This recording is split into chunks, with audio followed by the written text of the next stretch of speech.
What is that, Vienna? It's my Hi, new Craig. mic. Hi, Children's Craig. show hole. Yeah, obviously. Oh no. Oh boy. My new Instantly mic. You should have demonetized. let one of the girls say it. That's amazing. It's better if it's a no. But yeah, it like changes into at this point it was Pride Black colors, but yeah. Oh, I need you to link that to me. Yeah, right. So if you see me I like need one. zoning out, it's because I'm staring at the pretty color on my mic. That's Okay. very fun. It lights up. Vienna, please, like, take a screen cap of your, self. I need to see it. I need to know. You need to see you. Yes. Do you want to see Hey, the mic or Patrick, do you I want to can't- do you want to see Oh, the there we go. me? All Oh. of the you and All the of mic. it. Yeah. Okay. I'm holding it up. I will be awkwardly still while I screenshot this. Okay.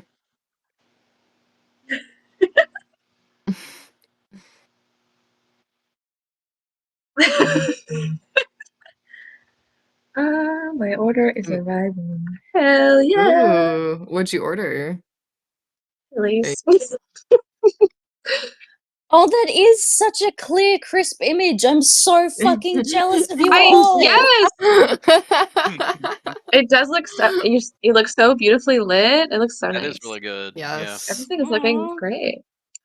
Yeah. It's all right. I'll be able to appreciate you in high def 4K in person. in the real world.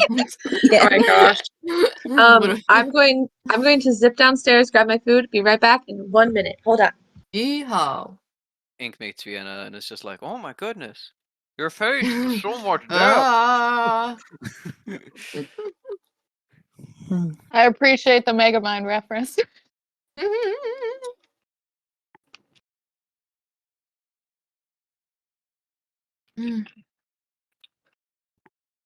Ellie, you probably got asked this at the beginning, but how are you feeling?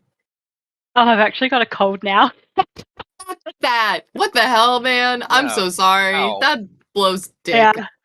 I was saying I'm drugged the fuck up, but if at any point you hear me wheezing, it's because of it. Love that. Love that.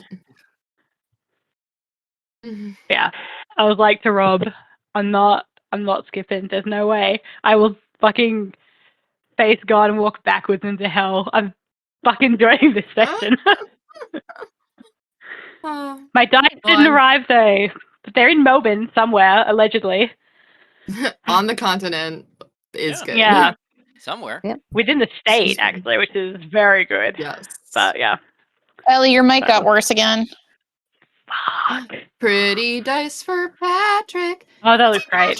Closer to zoom in. Wow, I Pretty sure dice would for love to see them. money. Yeah. How's the mic Oh my now? gosh, what? Better. Much better. There's a full 3D life-size Skullduggery Pleasant in Mooney's room right now. Oh my Oh god! my Wait, yeah, I want to see. Yeah. He's taking off his clothes. It's okay, I can guess what's He's there. a beautiful sex robot. It's just like Black Mirror. Mm. Fun times. Yeah. You're all free to just lie to me throughout. Like, What if you join and rejoining? Still not working? They tried that. Yeah. I'll try again. Third time's the charm. I wish that Boily Pop and Daily Pop had the same ring as Girly Pop, but it does not. It's fine. Devastatingly. I think you probably just need to use it more then. Yeah, you gotta make it. You Yeah. gotta make fetch happen. All right. We're doing what now? I was saying that Boily Pop and Daily Pop don't have the same ring as Girly Pop. No, But- it doesn't. Daily. Pop doesn't sound that bad. No, it sounds like, I don't know, Daily Pop sounds like some sort of drug that you take. Yeah. It does. I like NB Pop better. NB Pop is better. And it That's also cheaper. fits closer to To the, yeah, original origins. grammatical concept. Yeah. And Mads got eaten by her food. Yeah. Children, show full hole. We gotta get started because Vienna is like full fucking babushka, and we're minute 0. We're already in the danger zone, man.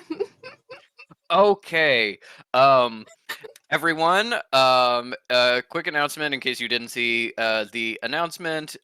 Vienna is going on her break from the game, so this is going to be her last session with us. And for the recap, our heroes plus Sinner were exploring through the ruins of this. Well, you found out was a weapons facility used to develop weapons to fight the Faceless Ones, maybe later in the war against the Ancients. Um, uh, but as you crossed the crevasse that seemed to separate the entrance from sort of the rest of the facility, Jonas led you deeper and deeper towards something that he needed. And you found it in the lab that seems to have been responsible for the early development of the Hollow Men. After a pretty pitched and dangerous fight that ended with Isle blowing up the entire room and honestly saving most of you, um, almost everyone had gone unconscious or died at some point. People were barely hanging on. And so while Jonas took control of Fish in order to recover the first items, some small fragments of black crystal charged with magical energy. The rest of you managed to retreat into a room for the night and seal it up, knowing that there were still a few Hollow Men wandering around outside, but nothing that was immediate danger, and you were all too close to the edge to do anything about it. You all dragged yourself into the chamber, falling asleep almost immediately. Most of the group in something of a pile, Isle and Fish together, Kekino, Metal, Cal, and then off to the side, keeping an eye on things, May, leaning against the table, trying to keep watch, distracted a little bit by the sleeping form of Sinner near her, who gave her his jacket to sleep with. We open now as people start to awake in the morning, evening, afternoon. Impossible to tell underground in this facility where the light is constant and time bleeds together. I need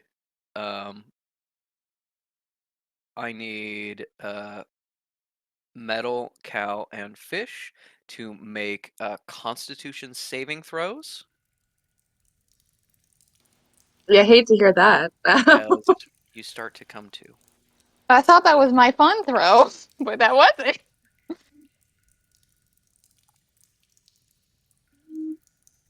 Eight. 8. 12. 8, 12. there. Oh, actually, I'm sorry. Metal does not need to roll it. Isle does. I rolled an 18, so I think she can have my roll. Yeah, Oh, yeah. given. I don't think that's how it works. Merry But Christmas. No. Devastating. All right. You're using your coin of luck so soon? yeah, wow. Yeah. We wake up with some sweet ass coins. Oop. My number keypad went away, so I accidentally Googled the dispensary instead of D20. And then I laughed because I rolled into it was a con save. Mhm. That's a 4. Start off great. We're doing great. We're doing so good. I'll spontaneously dies. That's it, folks. Sorry. And the ones who didn't die in the battle before, Metal and May are the first ones to make up.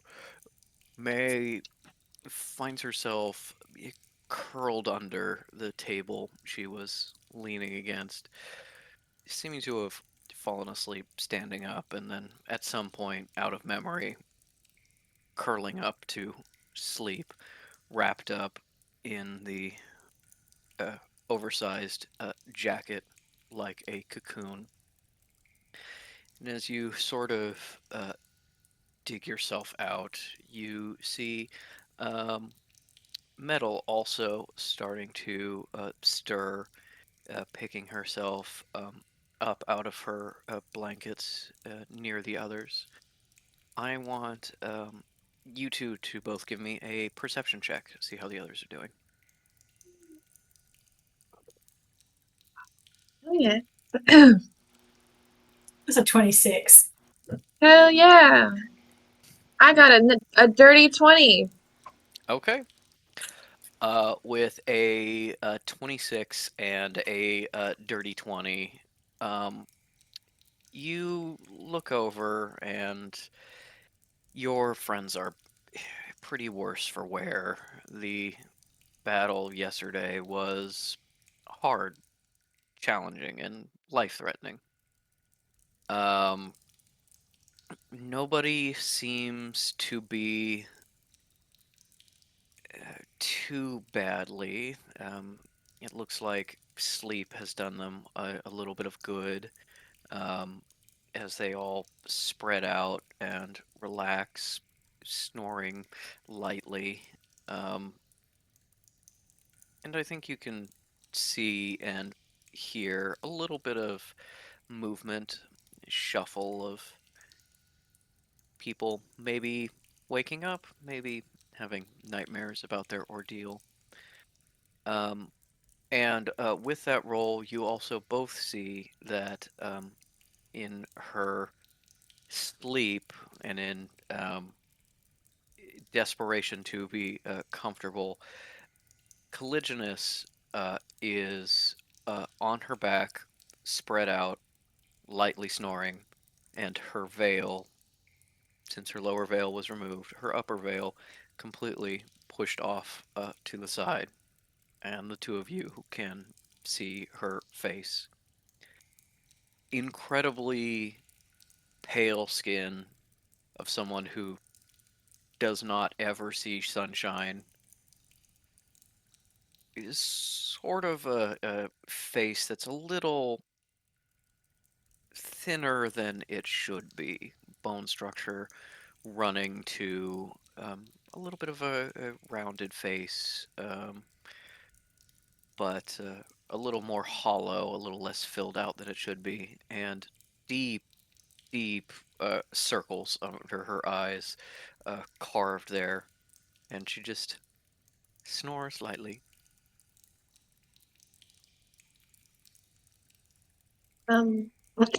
Would it be weird? Metal just kind of goes over and tugs it down a little, just so she's covered. It's just very, very gently.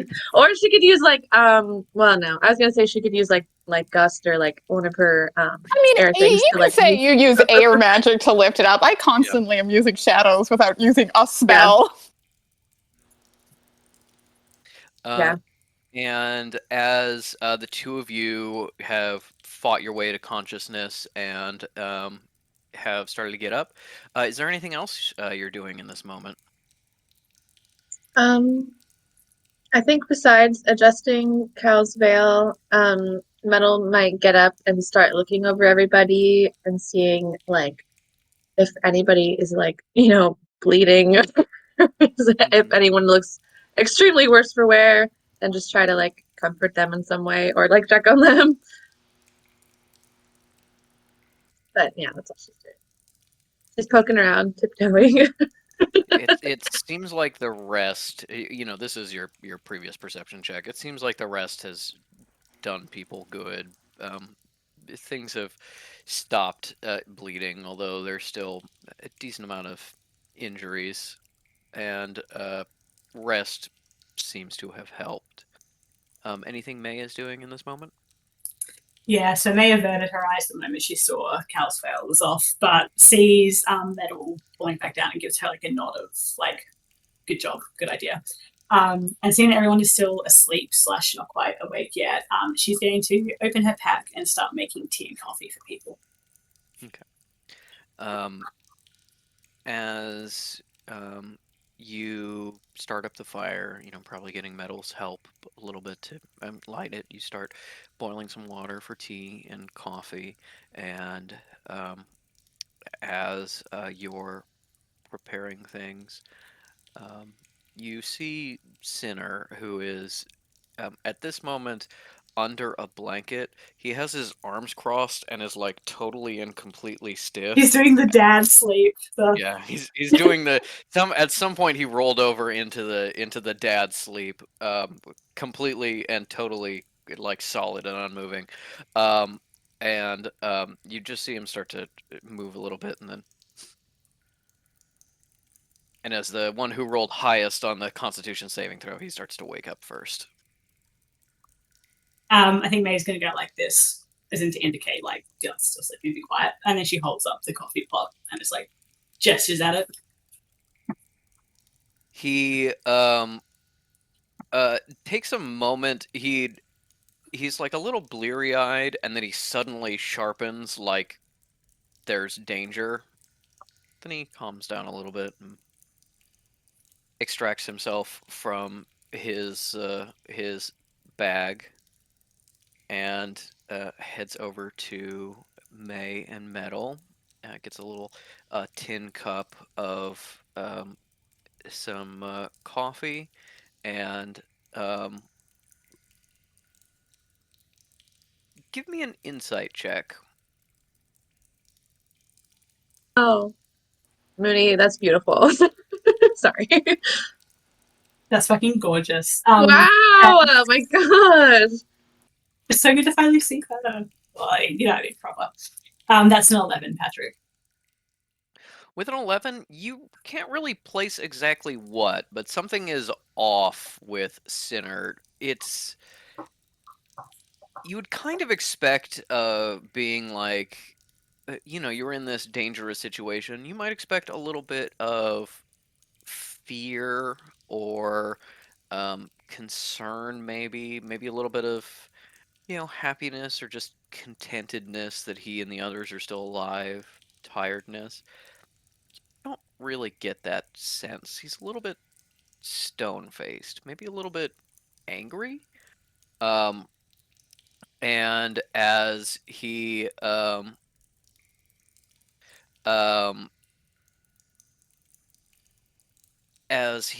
takes the coffee, he stares at May a little bit, gives you a nod, points to the sealed door, and then nods at you again, gets up, and as quietly as possible you can hear whispers the password to unseal the door and steps out of the room, closes it behind him. That brings us to Cal waking up.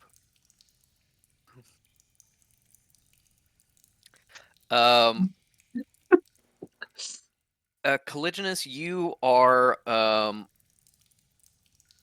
you have slept. He does go up to the door and he goes, egg. and and very gently closes the door afterwards, and it reseals. Caligulus wakes up. Cal, you feel like you have slept forever. This like something clearly is medically wrong with you by how much you have slept. Like something may be disastrously wrong, because it is entirely possible you got 7, maybe even 7.5 hours of sleep. And I think when you wake up, the world is a little brighter. You're in a slightly better mood than you are typically when you wake up, and you don't ache as much.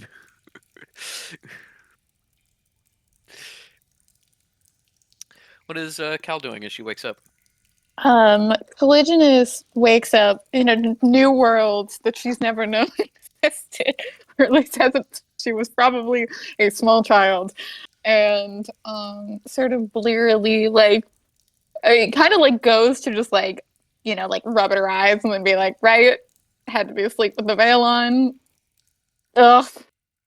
Make sure that's like all pulled down and stuff like that, and then she remembers that before she went to sleep, May had asked her to heal up her fucking miserable man Hulk. And I think she just does like a quick glance. Looks asleep. She's not gonna try and bother and heal her while she's sleeping, and then goes to see where Sinner is. You don't see Sinner in this room, and the sound of the door closing was sort of right as you were waking up, so kind of at the edge of your consciousness. You can try to make a perception check to see if you were awake enough to sort of process that it was the sound of a door, but you don't see Sinner here. Do I see May immediately? Yes, May is immediately by the fire with Metal.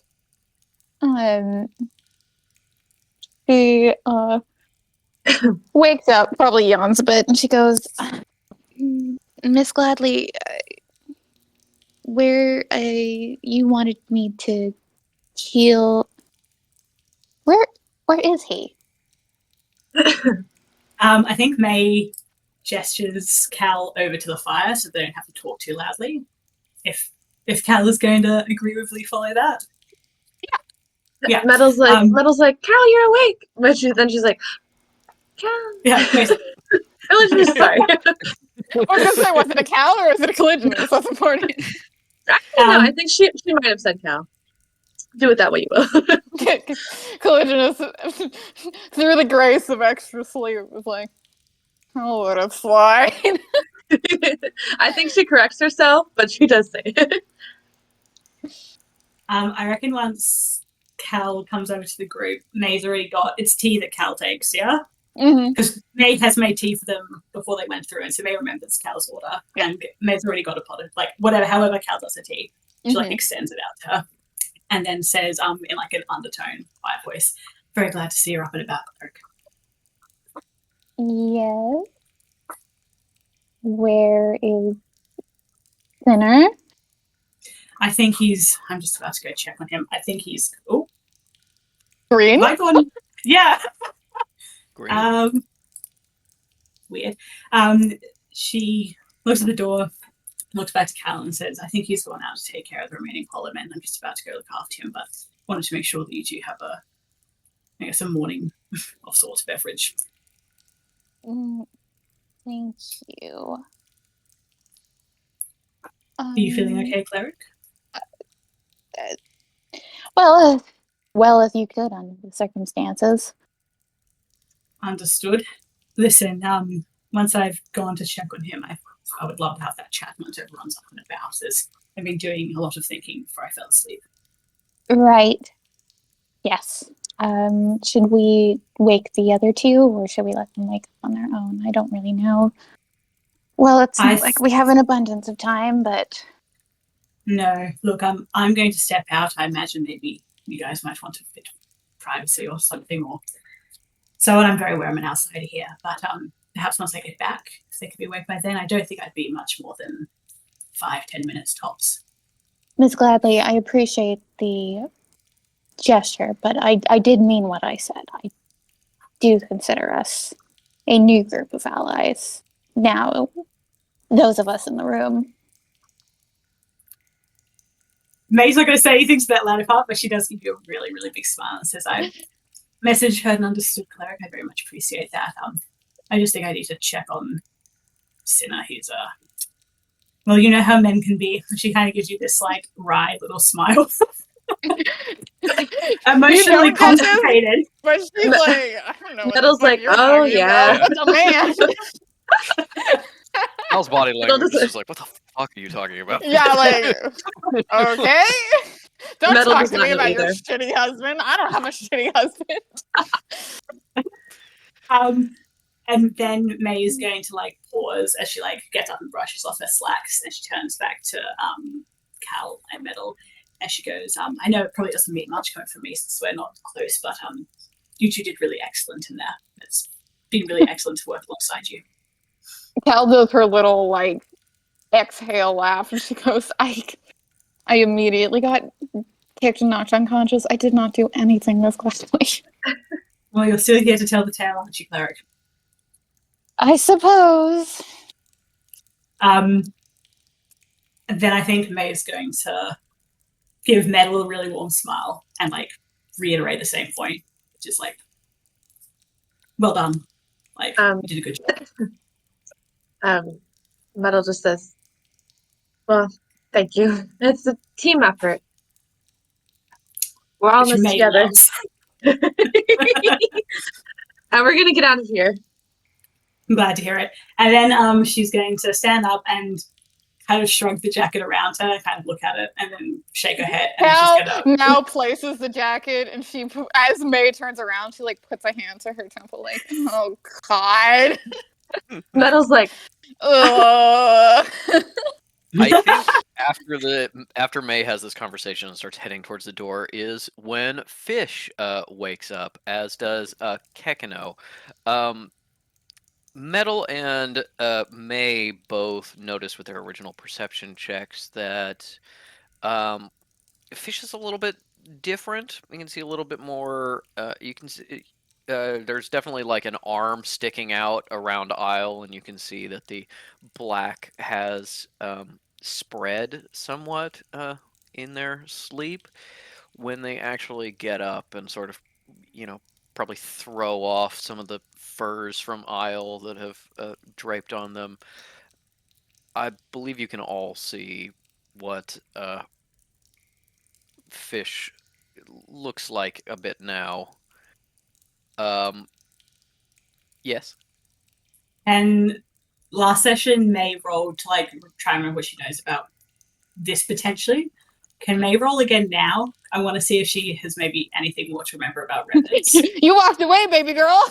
Well, if this has happened just as like May standing up, that's I all. think you were genuinely like heading towards the door, and Okay, as you start alright. opening it, you turn around and see like, ooh. She's fucked. I'm out. Fish has dark circles under their eyes, as Me if too, they, babes.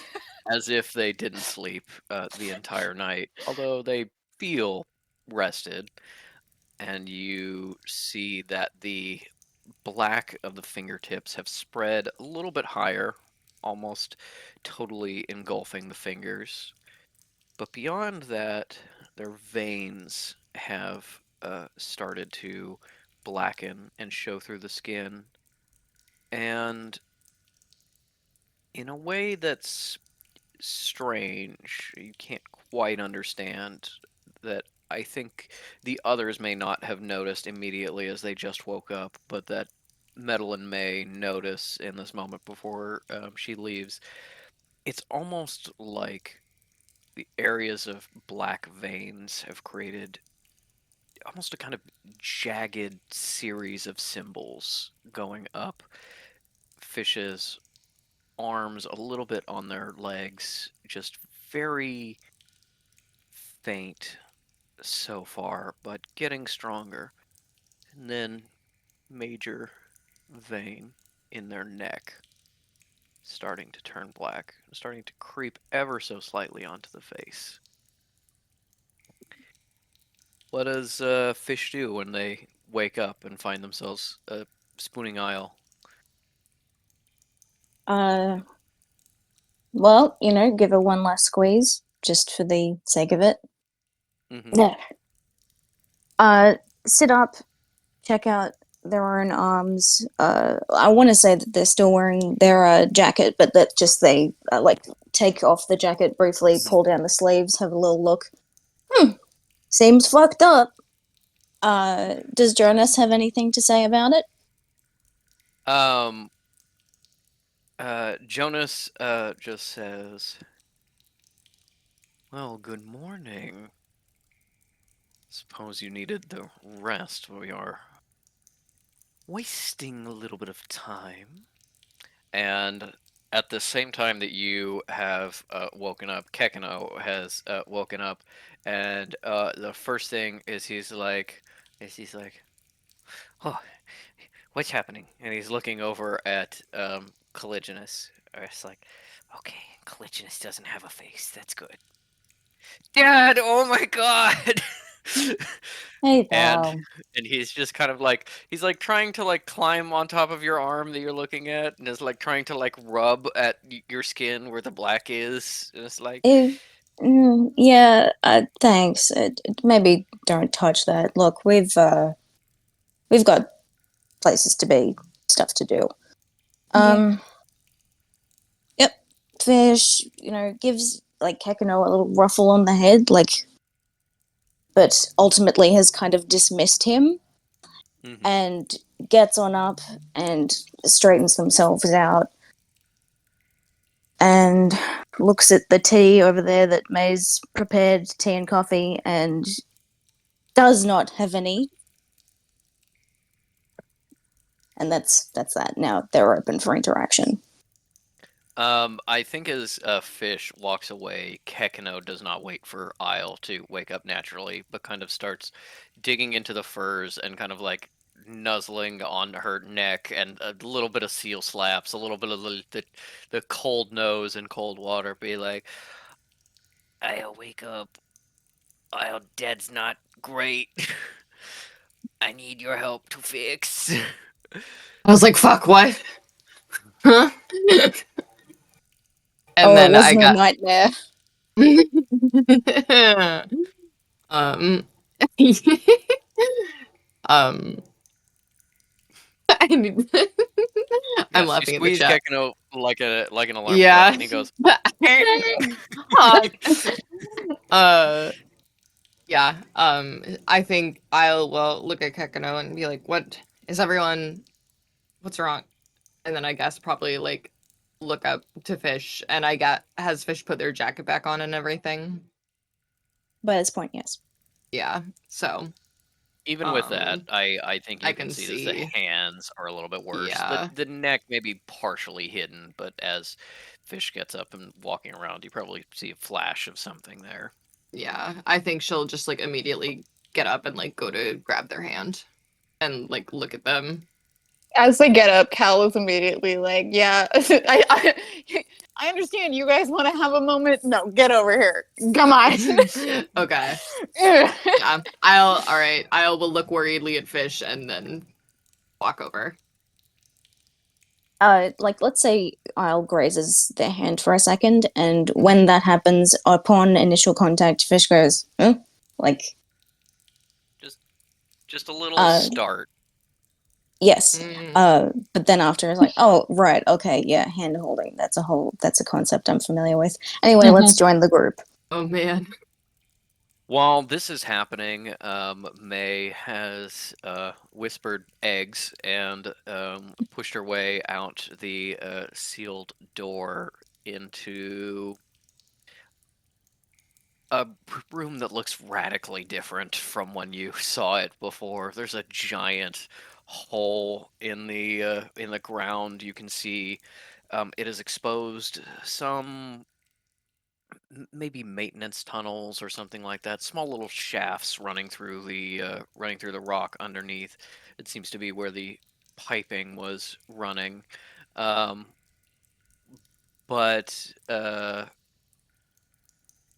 yeah, just a charred, blackened room. The little ruins of the platforms and some miscellaneous piping. The only surviving bits, as well as the occasional scrap of strange yellow leather from after a Hollow Man was destroyed. And you look around and you don't immediately see Sinner. Can you give me another perception check?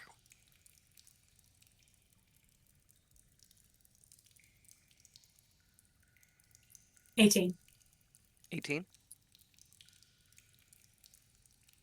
He's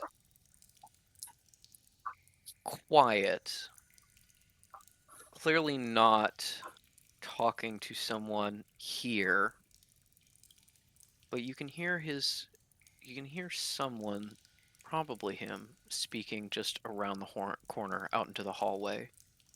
If you head out of this main room. Can May hear any actual words or just indistinct talking? May get a word every now and then, but not enough to get any sort of context of what is being said. Okay. Does May know enough about ancient sites to discern whether or not, as in to know whether or not magical communication can go in or out, or does she not know about that? Yeah, no, I'd say this is reasonable knowledge. Magical communication generally can go in and out, but May has been on digs before where it's like, hey, weirdly in this place, it doesn't really work. And with this ruin especially, she's had some mixed results. Sometimes magical communication doesn't really have interference the way radio does or something like that, but sometimes your calls out, or your calls down to workers when you're up above and things like that have been a little distorted, a little strained. There may be something that interferes with communication in and out in this ruin a little bit, or makes it a little bit harder, or maybe is intermittent in some way, but it seems like for the most part communication in and out is fine. It is affected, Okay. not blocked. Okay. I think for a second May pauses and she's really tempted to try and listen in, but she's not that person as much as I want to listen in personally. So I think May will kind of like loudly clear her throat and around the corner and like gets in his attention in like a in the way that you do when someone's on the phone. You know what I mean? You kind of like, Yeah. You clear your throat, and you see just around the corner of the just around the corner out into the hallway, you first, with that 18, you hear a little small movement, and a little bit distantly you hear a little bit of noise from what may be a surviving Hollow Man out by where Sinner is. But Sinner pokes his head back in, and you can see that for just a moment he was brushing his sending earring as he was likely talking to your patron or someone related to that. And as he ducks back around the corner after making eye contact with you, for just a brief moment, he gets ever so slightly louder, and you understand. He says, "No, I understand. Yeah, I'll take care of it." And then he leans out into the hallway and he gestures for you to join him. okay. I need May to roll deception, and the deception that she's rolling for is that she is totally put together and okay. Okay, go for it. Yeah. That is a 19. Whether or not that passes is up to you, Patrick. But I will say she's yeah. He got a 16 insight. So he doesn't seem to be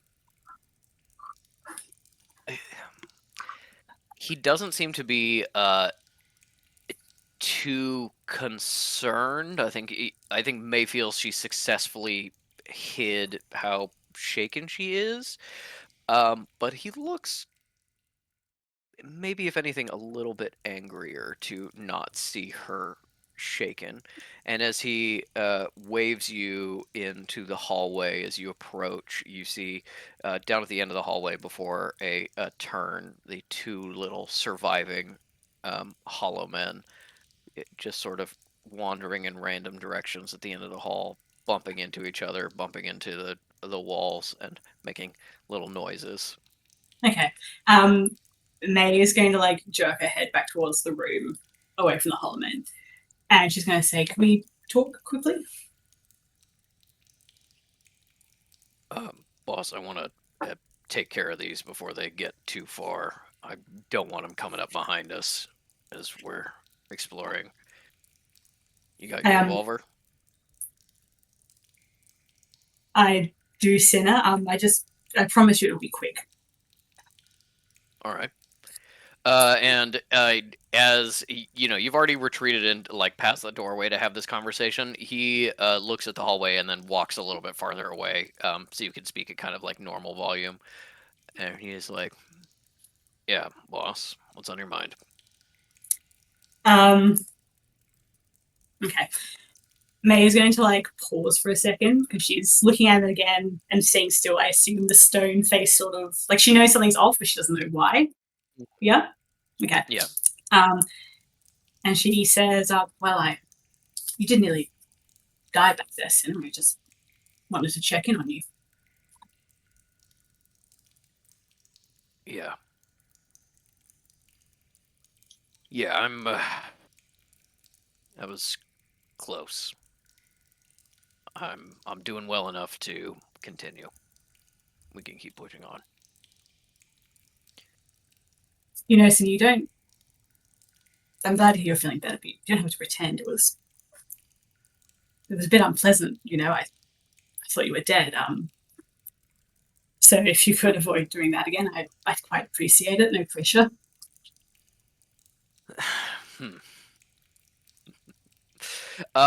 His laugh is kind of like not in really good humor. It's a little bit begrudging, but he's like, "Yeah, I'll try to watch my back. I just spoke to our patron, some of our people." I think May's just gonna wait. Is it like, yes, keep going?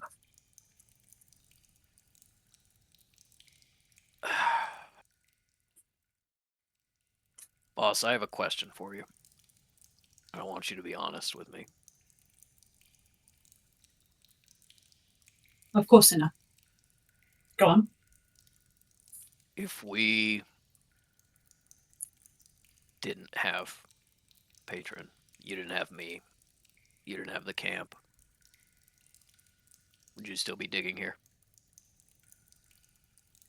So as a player, I'm asking this, does he mean as in would May have come out here to the specific site, or would she have had the money, or?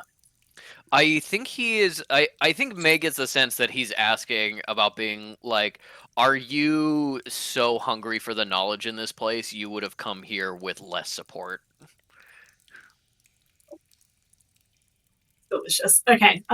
May pauses and she goes, "Well, actually, Senna, that's kind of what I wanted to talk to you about. I didn't actually just come out here to check on you, though. Obviously, I did want to.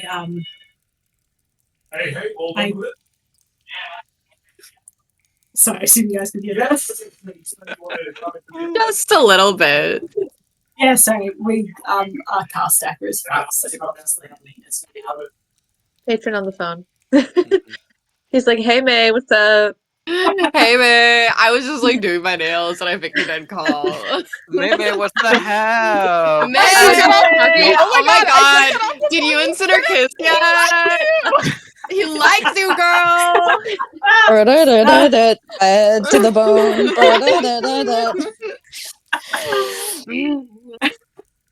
Classic. So May was just saying what that she needs to. Yes, she wants to talk to him, and May is like, she kind of has her arms crossed, like she's kind of folding in on herself a little bit. As she continues, she says, I actually wanted to ask something of you, something fairly big, and I know we haven't worked together all that long, but will you hear me out? Yeah. All right. Then I hope you'd answer my question. Of course, you ask first, no, sorry. Do you think without the support, would you have dug here? Would you have come in? If I had known what this place was, Sin, I don't think I would have. Really? Big, important, May gladly arguing with Jonas and his skeleton body to buy a little time. That May gladly is just gonna turn around and leave it all. Can I roll? I'm gonna get May to roll insight. Yeah. Because I don't think she'd ever seen Sin angry, and I'm very much reading this as anger. Mhm. That's a natural 20, Patrick. So lay it on me. All right. I think I do like these dice. What's that a total of? With insight, that is a 22. Christ. Okay. Sinner is very Sinner is very angry in this moment and getting kind of aggressive with you in a way that you've never seen before. And with your natural 20, you see past that and you see fear and concern, and you feel for just a moment that he is maybe a little too scared to be continuing forward. And then just a moment, something in his eyes, you realize, no, that's not it. He's not scared for himself. He's not concerned for himself. He is concerned for me. And that is coming across as anger. This is so delicious. Okay, so what did he just say again? The big old Miss Ladley stepping off. Okay. I think May is used to dealing with big, important, angry people throughout her life, so she doesn't give an inch. She's still got that sense of like she's about to make herself really vulnerable. She isn't shying away from him. She's like just really calmly just looking at him. And she says, this big bad Miss Gladly, as you put it, Sinner, has seen quite a few terrible, terrible things in her life. And, well, she'd rather not be a part of them if she can avoid it. And I understand that's probably a bit apropos of nothing, given my enthusiasm about pretty much everything ever about this place, but there are things more important than me and more important than what I want. And she goes to reach out, and she might have before the fight, like where she's from dead, but then she remembers herself and withdraws. And she says, is there anything else you'd like to ask me, Sinner, or can I ask you my question now? First, for what you said before, give me a persuasion check. That is 17. 17. All right. You say this to him, and he sort of the stiffness in his shoulders relaxes a little bit, and he kind of looks a little dazed, like he got sucker punched a little bit, and he's like, "Oh God, you actually mean that? You just lock this place up and leave it?" May kind of gives him like a wry smile and is like, well, I don't think leaving it is exactly what I want to do, but certainly make it inaccessible. But that's a discussion I'd actually like to have with the rest of the group after I speak with you. But yeah, yes, Sinner. There's a lot of things I would do to stop people getting hurt. I understand. Boss, I gotta tell you, yesterday I almost died. You're telling me, this- Sinner, I was there. And this, and he points to just like that giant crater. This is fucking insane. The idea that you came in here and I am the only one watching your back. That there is not 6 of me, 10 of me keeping this thing from killing you. I thought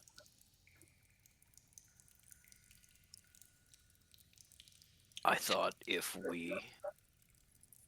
you rejected our patron, if you lost the money, I thought you'd die here. So I made a call. Figured if you weren't going to protect yourself, I'd do it for you. I guess I shouldn't have worried. Sinner, what call did you make? What do you mean you made the call?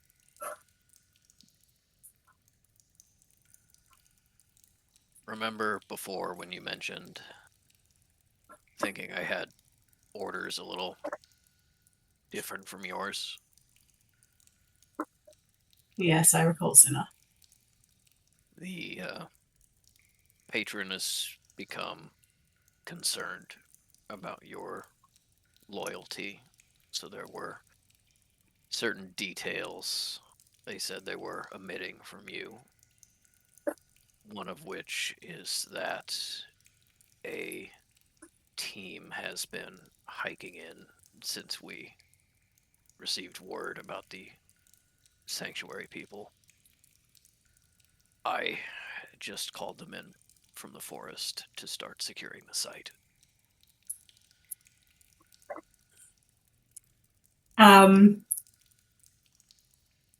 Has Sinner ever seen May panic before? Probably not, right? Probably the only time May panicked is like when someone almost dropped like an important carving in front of her. Like definitely not in like an existential way. Okay. Sinner May kind of like just dead, like stares at him like slack-jawed for a moment. And then is like, a team from the patron, Sinner. Is that what you're saying? Coming here into this facility. Coming into the camp, I told them to wait until we were all extracted, and that we may guide them into the facility to, I don't know, get enough to satisfy the patron, maybe scrape up some pieces of whatever the hell these things are, maybe buy us some time and some funding. But if you're serious about closing this place, then maybe we just need to delay. Sinner, it is now more important than ever that I need to ask you my question. Go ahead, boss. All right. It requires some explaining. So bear with me. While you were all sleeping last night, I was thinking more than usual, And it occurred to me that the patron can't have known what the Sanctuary team was planning, or that they were coming without being involved with this bomb, Sinner. And given that the patron reached out to me to specifically fund this dig, they must have an interest in ancient weaponry. The technology, Sinner, you've seen it, the harm that could be done with it. I find it very difficult to believe that the patron interest is benevolent. Do you agree? And I'm asking Sinner the man, not Mr. Drum the mercenary. I'm asking you, Sinner. I don't think I've ever worked for someone totally benevolent. So hiring me is a point in that direction. But I'm not sure the Sanctuary is benevolent either. Well, I won't disagree with you there, but that's another conversation to have later. My point is that you yourself suggest that we can't let the patron get their hands on Jonas. I think you know that they're not the sort of person who should have access to this sort of weaponry, let alone whatever this bomb is. If it's from here, it's probably built to kill the fucking faceless ones. Look, I believe that the patron is involved directly with this bomb, and that I very strongly suspect that he's actively planning to threaten, likely attempt to even kill many, many innocent people. And I know your contract is your word, but we haven't known each other very long, and but you're a good person. And at this point, she kind of like again goes out to grab him, but then stops herself and said kind of crosses her arms in like a self-protective measure. And she goes, "I'm fucking terrified, Sinner. There's so much more than I thought here at stake. And sorry, I'm rambling now. I told myself I wouldn't do this. I am asking you to break your contract. Help me prevent a tragedy, Sinner, please." I asked the patron, or representative of the patron, about the bomb when the others first brought it up. They claim that the Sanctuary is hunting for this bomb in order to strong arm some of the holdouts in the area to accepting their rule. I'm not sure if I believe that. I'm not sure if I think it's that incorrect. I think if there's a bomb, I don't think anybody should have it.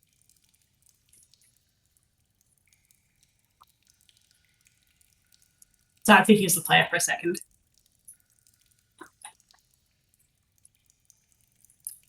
Sinner, I wouldn't ask this if I didn't think there's extremely foul play. I know,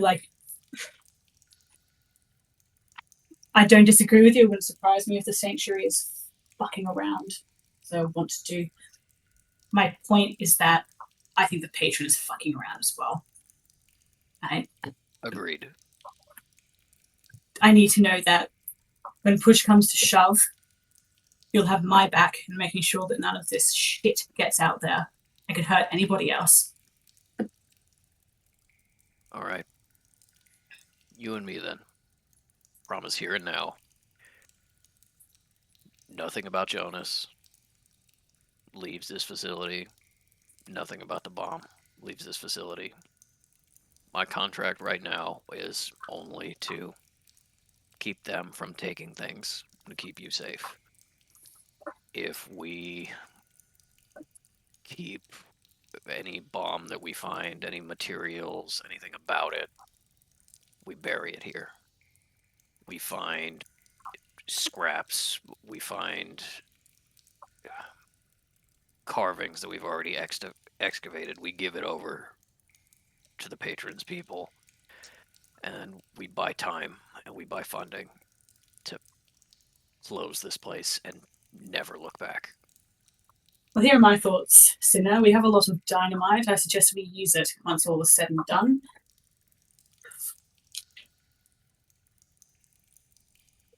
That could work. I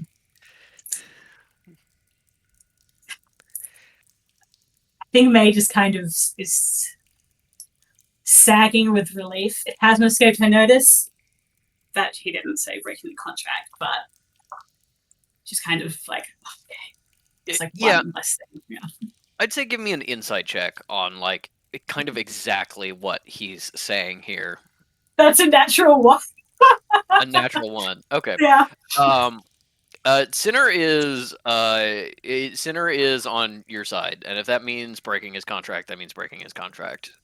But you know, he kind of he kind of implied, you know, in no uncertain terms, that his contract was to do whatever evil things the patron wanted, and he's like, no, fuck that. I like May. I'm following May's lead here, and I'm just totally breaking that contract. Cool. Well, May interpreting it that way is huge fucking relieved. And I will say then does reach out to him and like grabs him by the arm and is like, you're doing the right thing, Sinner. I don't know what else to say. Thank you. Did I tell him the story today? He kind of rests his hand on your hand and gives it just a pat for a moment, and you can see that he's a little slightly distracted because it sounds like the Hollow Men are making noise at the end of the hallway again. But he glances over his shoulder and then he looks back at you and he says, if we've got each other's backs, I think we'll make it out of here alive. And then what comes is what comes. May gives him like a watery fucking smile. That metagame. It's trying so hard not to metagame that one. She gives him like a watery smile, like really genuine relief, like an exhausted relief. I'm tempted, Matt. I'm so tempted. And then she's lets go of his arm and kind of like clears her throat and steps back and goes, sorry, Sinner, it's been a lot. It's been a long day. You take care of those stragglers. I'm going to chat with the Sanctuary team. And I'll have a cup of coffee waiting for you when you get back. And I know I said it before, Sinner, but it bears repeating. I'm really glad to have you on my side. Yeah, well, I'm glad to be working for you. You got it, boss. May nods and now May's going to head back to the group. You see for a moment Sinner kind of activate his knuckles and start to kind of like stalk down the hall. And I think as you're going back into the others and start to close the door as you go back in, you hear a little bit of a whine and kind of popping, and it seems like he took care of them. And as you go in and meet the others, it's only probably a couple minutes before Sinner comes back in and joins you all. All right. And let's go back 15 minutes. Yeah. Yep. So when Fish and Isle start walking up, Cal is like gesturing them and is like, good morning, whatever time it is. Not a lot of time. Sinner has walked out. May is joining him. Isle. And she's going to put out like a hand on like any like prominent burns that Isle has, and is using like cooling shadow to just kind of like ease them, just so she has something to do with her hands as she's doing this conversation. She goes, I know you will not enjoy having to answer any of these questions, but I think you will also understand the complete vitality of answering them. You knew Sinner. Do you trust that man? Oh my god.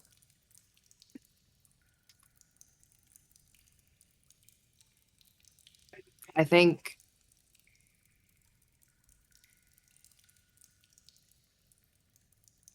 he's a good man, but I don't know if he always acts like it. You would bet Mel and Fish's lives on it?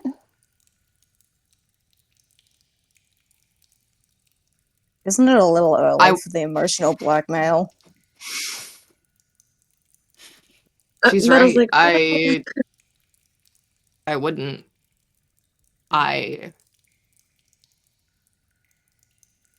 He's been helping us.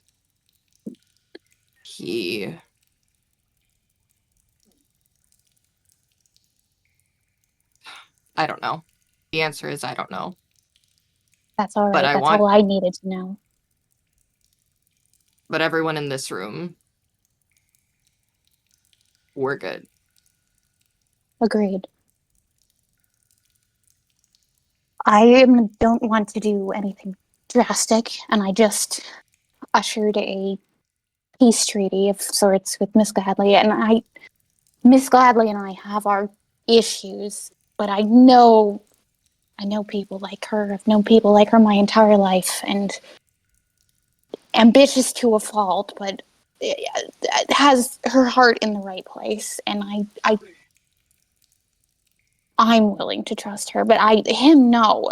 Something about, I don't know, and what, they've known each other for a few months, you've known him longer than that, and if you don't trust him, I see no reason for us to. It's not that I think that we should be. And then she kind of like remembers Jonas is there, and then she's gonna look at Fish with the idea of making eye contact with Jonas, and she's like, I am not advocating for violence or anything of the sort. I just don't want there to ever be a circumstance that any of us, aside from perhaps Isle, are alone with him. That I mean, seems I fair. don't necessarily want to be alone with him. Well, he did not. Yeah. He did just have an opportunity to kill you and chose not to. So I will give Yeah, a kind of small the modicum of opposite. credit for that. He seems to be affectionate towards you due to your past. Though again, when Yeah, that stop. I think he's not like holding a candle for you or anything, but like, you know, you knew him and he knew you, and it's rapport established. And he's clearly at least faking affection towards Miss Gladly, but The three of us, there's no guarantee. He has no reason to keep us. I don't think he's smart Especially enough you, to fake she says and anything. points at Fish. We have to understand that we are operating at a loss. He is going to only be more motivated to get rid of us as time goes on.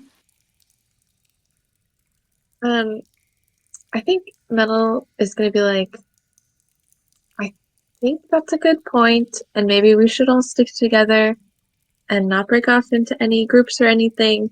But he did almost die for us yesterday. We were kind of working together, so maybe it's not as, I don't know, maybe it's not as drastic as it seems.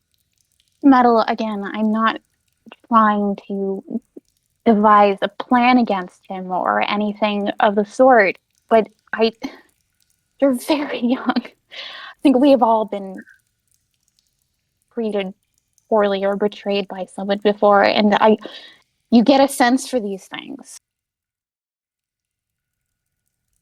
Meadow's not very young. She's like years and years old.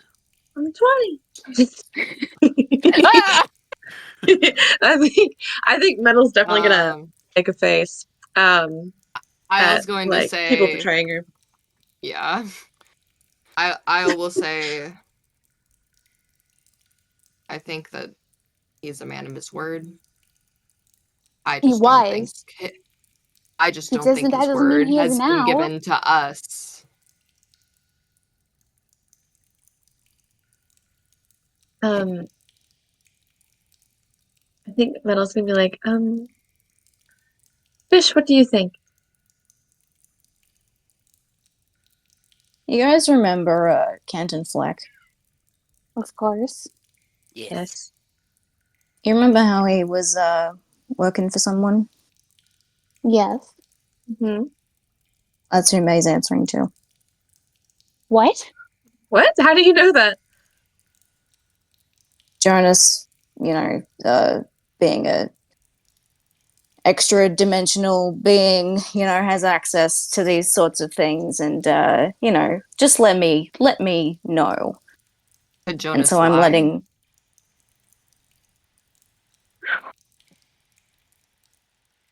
Not to me. Yes, not in my head. But that doesn't mean he was letting you know through intention to help you. He might be trying to. Oh no, he is ready to get rid of May and Senna as soon as they're no longer useful.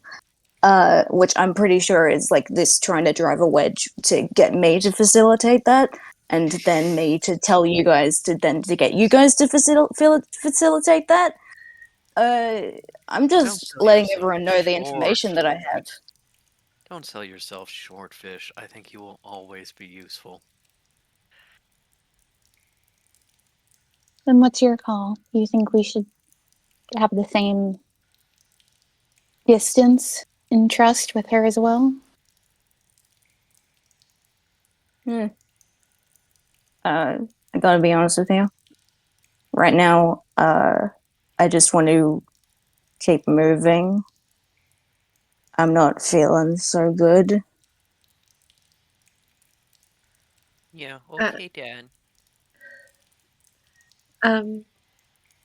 Right. Metal is going to just be like, yeah, you look a little sick. You kind of have like some, I don't know if you've seen it, you kind of have some stuff going on. There's like some, and she's gonna stop Oh, talking. Metal Darling, they're my tattoos. Okay. No, Dad, your tattoos look great, but you look kind of like this, And Fish, but also everyone in this room gets a mental image of Fish being like, "Yay!" But then like almost like drawn on in mental crayon is big circles under the eyes and a little bit of black on the neck. That's incredible. Ink, I need you to know Patrick just did a thumbs up when he said, yay! So it's very important. Audio impaired Yeah. commentary track. While Cal is still like Mooney, just to interrupt you for a sec. Yeah. Fish reacts to this mental image with, okay, that sucks. Oh, I look scary right now? Oh, okay. I can see how you'd be, okay. Dad, you look a little scary, but it's like sometimes it's like like how Isle is scary sometimes because there's bad people, and Isle's like, "Arr, I'm scary, and that's to scare the bad people." Maybe you're scary Yeah, but to like no. scare the bad people. Ekano, are you telling your dad that they're scary hot? I don't think.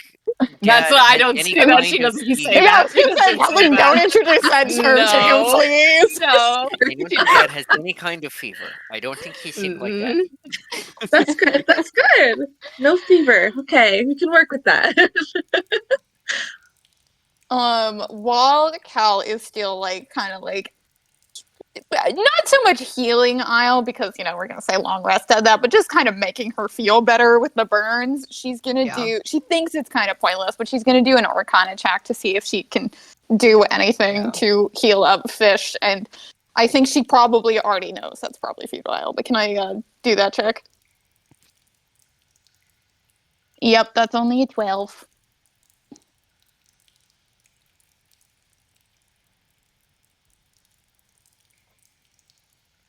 I think with a 12, you think that there is a way to help Fish sort of stave off Jonas.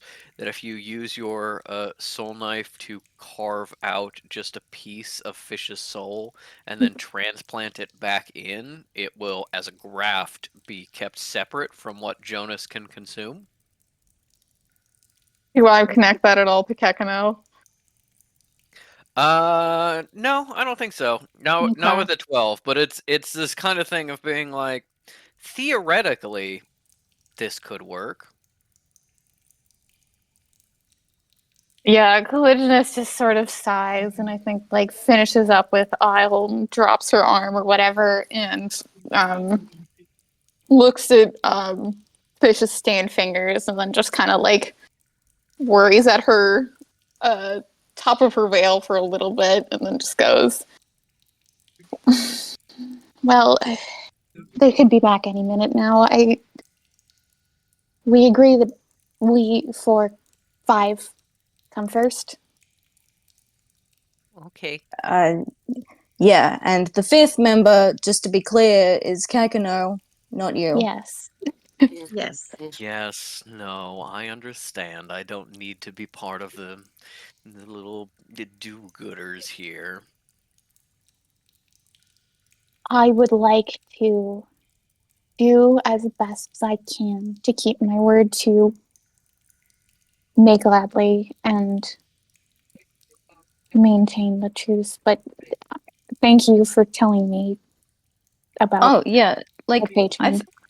I feel like this woman is going through, like, some major life-changing shit, like, experiencing just the last 2 rooms, and we don't particularly have to worry about her being a ruthless plunderer of treasure. No, I think she would It's turn good on. to keep in mind. It is. No, I think she would, like, more and worried about a nervous breakdown on her behalf as opposed to her suddenly trying to kill us. So, I think it's Yes. like right at this moment as you're having this like tail end of the conversation about like maybe May's gonna have a breakdown. But I mean that's probably it. That you know, door opens and May is coming back in. As the door opens, Cal goes, "Oh, what did you do before hands in?" Oh, the okay, yeah. Hands in. Everybody. Make Heck, sure I like look Kakano sadly is at lifted Fish's up. fingers. Yeah, get the Yeah. flipper in. On Uh, three. To be clear, unless you are putting like the hands on the ground, Kekano is going to need to like flop his Oh yeah, whole no, body Cal onto picks. your If hands. Yeah. somebody doesn't do it before she can, Cal scoops Kakano up. Yeah. Kekano reaches out with a flipper, but because his flippers are so short, it's like the flipper and then also the one flipper on somebody's wrist to anchor himself, and then like Yeah. his head on the hands too. We need to stiff God. as light as a feather, stiff as a board, Kekano. Mm-hmm. Yeah. And he goes, Um, "Yeah, go team." Okay. Ooh, On we three, toss him in the air like a beach ball. Yeah, we should. On three, we make it out of here alive. 1, 2, 3. We make it out of We here. make We it out make of it here out of here alive. Yeah. Yay! Yay! Hi, May. Is Sinner behind May? No, not quite yet, but Sinner is gonna walk in just a minute. He's gonna Okay. kill I think Hollow that first. Cal has kind of hyped up Isle's sensibility, so as soon as he walks in, she's gonna hit him with a perception. Yeah. Says I'm gonna have May roll perception or insight maybe to gauge the general sense of the vibe room. That's a dirty 20. Cal is anxious. It's a day ending in Ooh. Y. Yeah, I I yeah, guess express your moods. Fish is not good. They're very anxious and like and sort of giving May the look of like, hey, you remember how literally just yesterday I said I'm gonna die and how now I'm looking much worse and how we're just still lingering here, standing in this room. I'd like to get out of here and get moving, please. Yeah, Okay, Cal so- seems anxious, but also like I would say with dirty 20, you're getting like a surprising like small note of like hopefulness and like understanding. I think Yes, when I'm you not were bad. like, well, Can you guys see me now? I can't see you, but I Yeah. can hear you. Yeah. Yeah, I can see you. I think it's mostly ink. I can see you. Alright, cool. Long. So Cal is like hopeful. Was that right? I lost Mostly anxious as is always, but like just like Yeah. I think you'd probably get from like the energy as they like turn around of being like she has figured something out and is maybe feeling a little better than her general mood has been since literally like the minute you found a spooky scary skeleton and she was like, I'm gonna fucking do it. Okay, and how about Metal and Isle? Metal is looking anxious and she's kind of like biting her thumb a little bit and like, I don't know if she has a little sweater, but she's clutching it around her, but she looks very determined. we're gonna make it out of here alive is really ringing in her Nice. head. But she's like, Yeah. got her little cup, and she's like, what a morning. Isla's worried and seemed like was Oh, mad dogging at Sinner. yeah, no, and now is ready to be like, man, what the fuck? Yeah. Sinner comes in the room, closes the door and seals it after her, and is like, okay, I took care of the last of those things, so yeah, we'll be a little bit safer getting out of here. Did you want to hit him with that perception check, Vienna? Yeah, it's a 25. Okay, Shit. perception or insight? This guy wants to fuck me. Yeah. I want insight, sorry. I Okay. meant insight. Yeah. With insight, you were not awake to see that he was not in a good mood when he first woke up, but with a 25 insight, you can see that he seems to be doing surprisingly well for almost dying yesterday. He's in kind of a decent mood, and probably better than you've seen since he entered this place with you. More like how he was at camp, watchful but a little bit relaxed in some way. Maybe Relaxed in a suspicious way. no, maybe in like a ever so slightly hopeful way, in some way.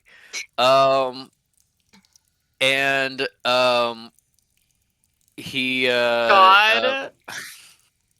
Inga's terrible. You're terrible. Thank you. Also, you would only need to roll a 2. Yeah. No, that it goes without saying.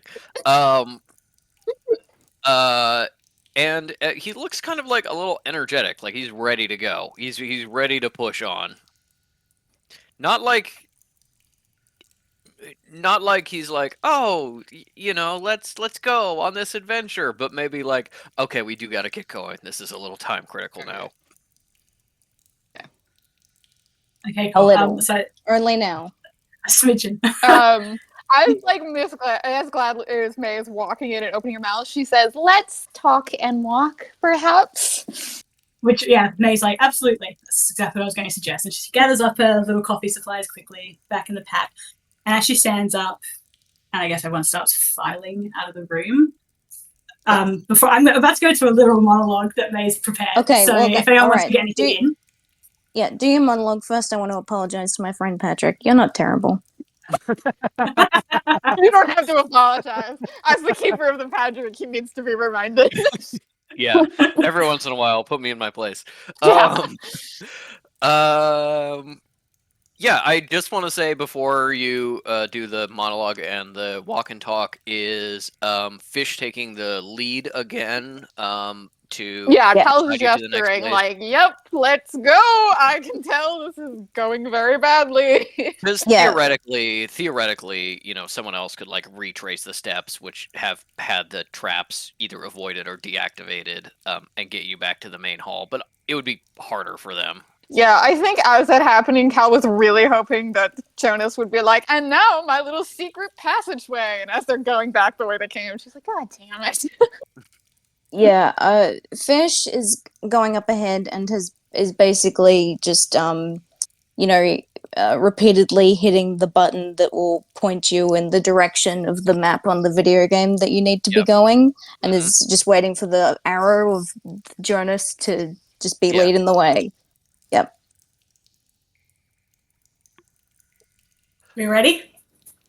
Yeah, let's Okay. do it. All right. So May is like kind of not really looking at anybody. She's really clearly been thinking very hard on what she's going to say. So, all right. So as May's walking, she's like holding onto her backpack and like thinking so hard. And she starts speaking. She says, "Now, I did a lot of thinking before I fell asleep. So, like I was saying to the cleric, I wanted to talk to you all. But it does require a bit of context. So I wanted to ask, do any of you know how a dig is typically funded?" Does anyone- Money. You're not wrong, Fish, but it's a bit more complex than Yeah. that. Metal says No. I don't think it's always murder, but I thought Also it was not murder. wrong, I- but I'll Oh, get was to it that in a second. And then they goes, okay, so I'll take that as a no. So I need to explain it to you because it's pretty important context, so bear with me. So archaeology, you may not know, chronically underpaid profession, whether it be from mortal or social perspectives. As such, the majority of my funding comes from wealthy individuals who care less about history than they do about shiny trinkets. So they give me funds in exchange for a bit of public credit and me putting aside pretty little things for them to boast about to their friends. And it's obviously not ideal. I don't relish pieces of history gathering dust as some aristocrat's display case out of the public eye, but at the moment, it's just how it is. So governments don't always care about history. If I want to continue my work, I have to take what I can get where I can get it. Now, many of these wealthy individuals fancy themselves persons of immense interest and in possession of many so-called enemies. Almost every single patron I've had has warned me of an arch nemesis that is going to attempt to infiltrate my camp and has told me that I should be ready to brutally murder them. After many years of this, I agree just to placate them, because inevitably nothing happens because these people are self-important buffoons with too much time on their hands. If I agree, they feel important and listened to, and I get my work done in peace, so it's a win-win. So, when my current patron, the one funding this dig, told me that the Sanctuary had sent a team and that they would be attempting to steal something from the site and that I should, if necessary, kill them, I agreed, I stress, to placate them based on my previous experience with rich morons. They insist on being called my benefactor, for God's sake. It's all very arrogant. There was no mention of a bomb or a weapon. I thought nothing of it. Just another individual condescending to provide me with money in exchange for feeling important. When your Sanctuary called me to say there was a team on the way, I put it down to coincidence because Sanctuaries so rarely take any interest in me and my work. I thought the Canadian Sanctuary, being so new, was just being overzealous. So why would I believe otherwise? I was expecting this place to be some sort of site of magical scholarship, judging from records of Morditor's presence in the location, not a fucking weapons facility. But I suspect the patron somehow knew otherwise, now knowing of this bomb's involvement, because how could the patron have known of the Sanctuary's plans to send you here without them either working in the Sanctuary or having planted someone there? And why would my patron want to prevent you from achieving your goal unless they have a vested interest in this bomb remaining at large? I mean, not to mention they reached out specifically to fund this dig here and asked me to put aside everything of interest for them. Everything from a weapons facility. They're obviously no mere rich buffoon, but a dangerous, calculating individual who we must stop, and one who I have no interest in working for any longer. And at this point, she turns to Metal, wherever Metal is, and she says, Metal, when I asked you about the bomb, you were very vague, and in the moment I let it go because there was a lot going on. But after I brush with death and the honesty that I'm showing you all now, I think it's best you tell me everything you can, because if this bomb originated from this facility, we may be looking at not just hundreds of deaths, but hundreds of thousands. And she just kind of waits expectantly. As this is happening, and there's probably a little bit of a silence after this monologue. Sinner, who is walking next to you, just kind of like eyeing all of you, kind of like he's expecting you all to like jump on him and May after this revelation. He just kind of like clears his throat and is like, to be clear, the orders were to not kill you unless absolutely forced to. Just, you know, for it's a lot better because, you know, sometimes people are like, you're guarding a place, kill anyone who tries to go in. No, they were just like, keep them from doing stuff. Killing is still bad though. Yeah. A bold thing to admit. Sinner just looks so awkward. Just like, yeah. Yeah, killing is bad. Yeah. I thought saying that would help. It didn't help. Even Cal recognizing similarly socially awkward social skills and being like, well, at least he's not as diabolically evil as maybe I was thinking. Um, I think Metal is pretty shook by the revelations of what this all implies. But she is gonna like start to talk, and then she's gonna like look at Cal and everyone else for like a sign that she should be honest. It's kind of okay. Kyle will give Yeah. an unhelpful shrug. Look, I want to say Fish glances back at Metal, and like they are focused on the path, but looks back at her and like tries to give her some kind of supportive smile, like, you are the leader and I believe in you, even though you are very young. 20. Oh. I'll do it every time. Caligulus, I think, will nod, and yeah, I think she'll just nod. Okay. So I'm trying to remember all of the details, but whatever Metal knows and was told in the meeting of why they came here, she's going to pass all of that on to May now. Okay. And not hold anything back, I don't think. The information that you were told that you are now being conveyed to May is that the bomb, as you call it, is a magical device of some kind called Mordital's Ampule, named after the person who discovered it, and that it is something that kind of like leeches surrounding magic until it charges up, and when it does, it can produce a magical effect that affects a lot of people in a wide area. So it could be used like a bomb. It could be also be used as like a mass healing or some other humanitarian effect. It could make everyone smell like flowers, and in fact, Definitely. the amount of the range of it is dependent on what the effect is. So something like making everyone smell like flowers would be like, you can do that to every human being in 70 miles from here. Well, if it's like everyone like explodes, is like maybe 10 miles. So it's dependent on what you're trying to do. Yeah, it's depending on what you're trying to do based on like the severity of the effect and how much magic is used. So it's a incredibly dangerous device, but not an inherently bad device, if that makes sense. But now that you have told May what the name is, she actually knows more about this Whoops. device than you do, so she's just like, oh. Yeah, the moment May hears the word Morgul, she's like, I fucking knew it. I knew he was here. But then, with it being the ampule, as she knows what that is, she's like, I'm kind of like, fuck. It is maybe not exactly as bad as she thought it was in like the straightforward fashion that a bomb is, but it's also now like, she's an academic. She has like enough of an analytical brain to be like, oh, that could do profound, dangerous amounts of like subtle but significant damage to people. And I think she explains what she knows about Mordital. I'm just going to summarize, I guess. So yeah, they don't know, so you have to actually provide, or I can say it.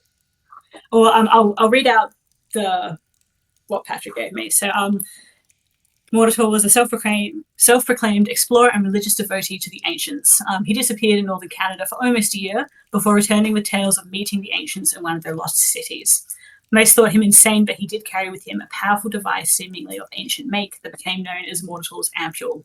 The device has defied all attempts to study it and does not function along any known magical principles. Mordital preached about the ancients for 5 years to the day before leaving all of his possessions behind, including the Ampule, and disappearing completely. Many assume he returned to the city he preached about, but he never revealed his supposed location to anyone. So May has reason to assume that the ruin they're in is the same one that Mordital explored to find the Ampule. And I think we'll Hey, if you'll girl, copy, what? if you'll Oh, copy and sorry. paste that in the documents will that do. get out in the chat. Sorry, guys. You're good, you're Just a good. second. Yeah. So I think hearing all this, May is going to be a little bit calm because it's not like, oh, I mean, there still is potentially like a whole bunch of people about to die. But she's now thinking about what Cinna said in terms of what the patron has told him in terms of the sanctuary having ulterior motives. And I think it's fair to say that she links the notion of convincing people with potentially what this item could do feasibly, like based on what she knows about it. Like, I don't think it's ridiculous to assume that, like, if this device could affect a significant amount of people over a wide radius, it could potentially either just straight up kill people or like take away their magic so that they can be easily like whatever. So I'd think say part of- even without like an Arcana check or anything like that, just general knowledge that May would have, I think Yeah. she knows that's true. That it's like what this device could be used for if it was properly applied is kind of limitless. Of being like, yes, it could strip a bunch of people of magic. It could it could honestly like increase the power of mages as long as it was like stripping the magic from somewhere else. Like if it is it has a range limit that's kind of like determined by the strength of the effect and how much magic it's using, but like this device, especially if part of something larger, could do almost anything to anyone. That was another detail that you did get in your briefing, that like the researchers have not confirmed that it can be used to target specific people, but that they suspect, based on the way it works, that it could be used to say like, okay, instead of just everyone in this radius who is injured, everyone in this radius who is mortal, everyone in this radius who has blonde hair, like that it has a certain amount of ability to specificity. to be specific, but it's never been tested. So I think May relays this to the group, and then she's kind of going to pause and remember that Cinna called in a fucking SWAT team, basically, and she knows that it is a risk to bring this up because actually no, she doesn't think it's a risk because she rolled her stupid nat one and thinks that Cinna's totally on her side. So she's gonna proclaim, she's gonna tell the rest of the team.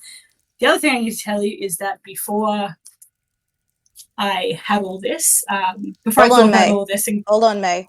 I need you to think about this for a sec. Is this something that Jonas needs to hear? You want me to go up ahead?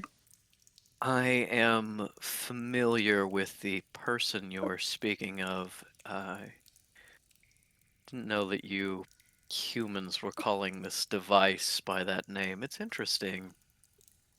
Ampule. Such a limiting name for such a powerful prototype. And are you just going to be vague like that, or are you going to give me something I can actually tell these people that we can use? Fish, you do have one question left.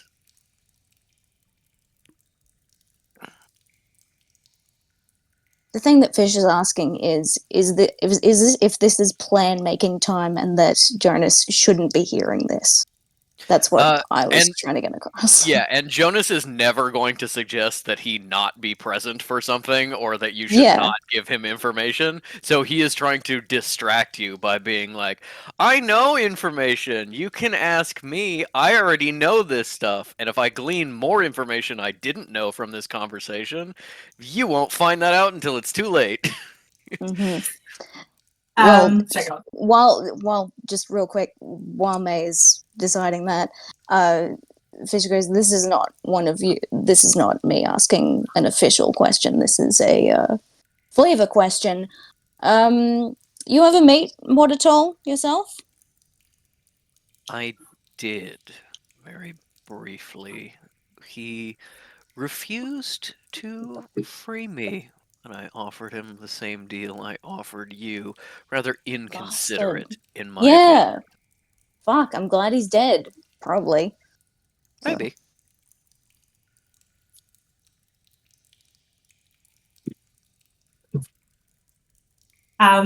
I think May apologetically looks at Fish and says, "Perhaps that would be best." Yes. Cool. Look, how is that? That would be quick. Something like that? Can they like do this and it'll be fine? Or like no, Jonas will still hear.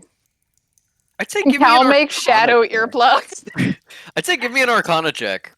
or fabric earplugs. Put him in the darkness cube. That works for sight. We just start communicating with a whiteboard. Fish has silence. What if they do it on themselves? You do have silence and could use it on yourself. Oh, I've rolled an 8 and Arcana that's +0, so An 8 in Arcana is enough to know that I have silence. I could do that on myself. And it's also enough to be like, Jonas's powers of perception are clearly different from mine, maybe even better, because he's like drawing my attention to things that I haven't seen. But you yeah. don't know how much better and whether it's possible to kind of like block it. Whether it's like, oh yeah, Jonas just like hears stuff, or whether it's like Jonas uses my ears to hear stuff so I can block it out. But you do remember that you have silence and you can use it on yourself. Okay. Well, then Fish is just going to like go up enough far enough to cast silence and not have it affect anyone else, unless they see Sinner and think maybe you should be in the hole as well. And like, but still be up ahead and giving directions. We're still walking and talking. We are not losing time. Okay. Yeah. Let me check on how silence works. I don't remember if you can like stay in one place or Radius sphere. Yeah. The other thing I was going to say is May could just use her sending stones and just exclude Fish from the message. Yeah, that's also possible. The fresh group chat -1 person. Oh, Yeah, very Wow. grim. Yeah, May doesn't feel good Cal about it actually. Immediately names the group chat like no fish allowed. I guess May does that then, unless you do want to roll for silence as well. I think. So isn't sending stone like a phone? It's not like message. Yes, it is. It is more like a phone, but Yeah, May has the ability to communicate telepathically with people who have her devices. So Okay. you can. The fact that you're holding a sending stone means you don't necessarily need to use it as a sending stone. May can talk to you. That's Cool. one of her powers. Yeah, if you had a group chat, excluding one person, you include Sinner. He does the selfie of him giving a thumbs up, which he sends to every new contact in his phone in some sort of modern AU. Or like a trout picture. I was gonna say trout picture, 100%. He's only got like an enormous tuna. People, Okay, Cal never put text in the chat, and then like Metal like texts a number, just being like, just making sure this collision is, and then she doesn't respond. Wow.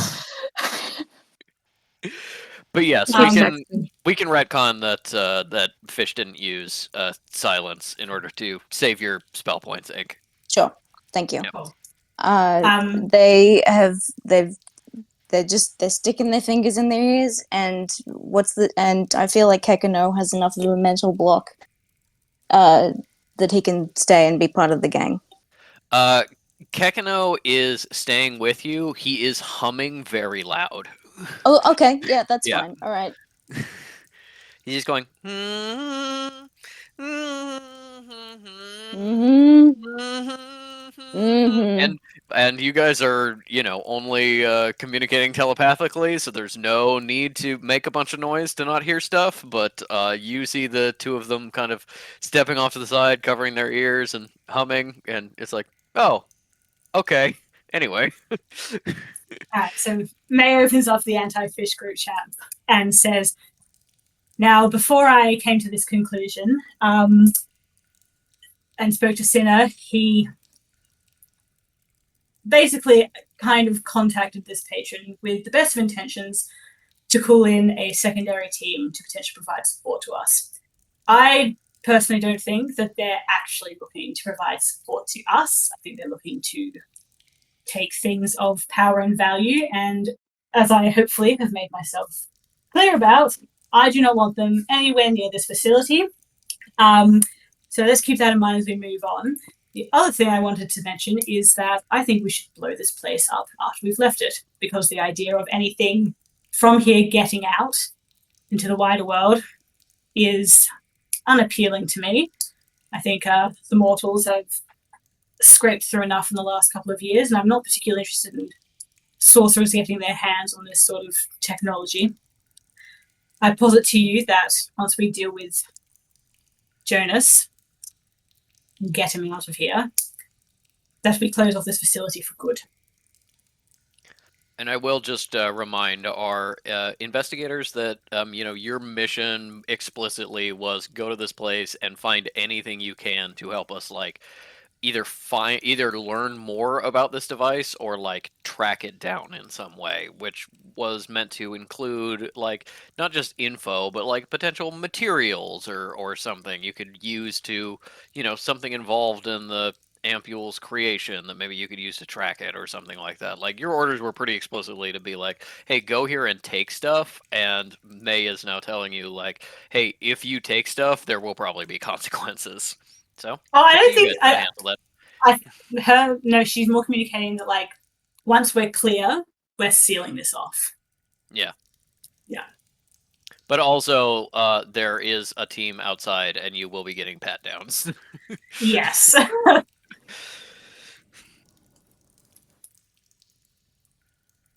Cal in response says, Ink, I appreciate you turning off your camera to truly be part of the no official group chat. I think in response to the team going in, Caligulus is like, oh, and are they also getting the orders to kill us? Was it the more extreme ones, Mr. John? The one that you said prevent anybody from entering? Or would this case be exiting?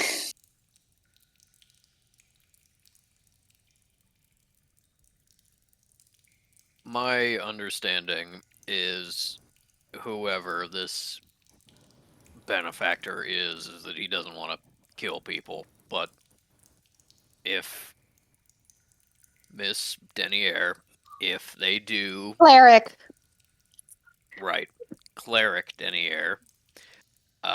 If they do try to kill you, that is sort of a gray area in my contract. I would step in. On our Nice side, of of course, you. Tina. Let's make that clear. Sorry, what was that? May says, on our side, though, of course, Cinna. Let's make that clear for the Sanctuary crew. Thank you Yes. very much. Mm-hmm. Yes.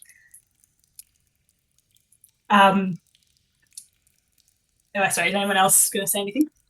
Cal just goes, Very generous of you, Mr. Drum. but otherwise, with everything that May has been communicating, she's been just nodding. Because I think if no one else is going to say anything in response, May's going to continue. So Is I there think Oh, sorry, go ahead, Matt. Metal probably mentioned earlier that they obviously we came here to look for shit. But she's going to just remind her at this time and say we do need to be taking things from here, so as long as we can get out of here and get through the SWAT team outside. Metal, Hmm? if we fail this mission, are we going to be punished for it? Well, I mean, we're here. I don't want to fail the mission after we've come all this way. I understand that you are trying to appease anything that the sanctuary asks of you, but I will say I don't know if it is incredibly worth it to try to smuggle things out of here and immediately get apprehended for that, or something more violent. Well, we'll just see what happens. Look, I understand obviously that ultimately we want to get fish safe. We want to stop the ampule being misused. So I think I came across the wrong way. It's not that I'm going to stop you from taking anything specifically relevant to perhaps dismantling this ampule and prevent it from getting into the wrong hands. But I am going to say, though, that the patron has told Cinna that allegedly, and I'm simply passing on this information, I have no particular allegiance to either the sanctuary or the patron, that the sanctuary is allegedly planning to use this ampule to force the more secular magical communities of the area to join. Again, whether or not that's true, I couldn't say, but I think we can all agree, at least I hope we can all agree, that nobody should have their hands on this ampule. It's far too dangerous. I think Metal might hesitate a little bit, but she's gonna say they would never do that, so it's okay. I think May look at Cal. Yeah. May and Cal look at each other like, She's 20. Yeah, so Vienna, that's exactly what I was going to say. So May said, then May's going to say, if there is anything that we perhaps is a bit too dangerous to actually bring with us, but is relevant to the ampule, with my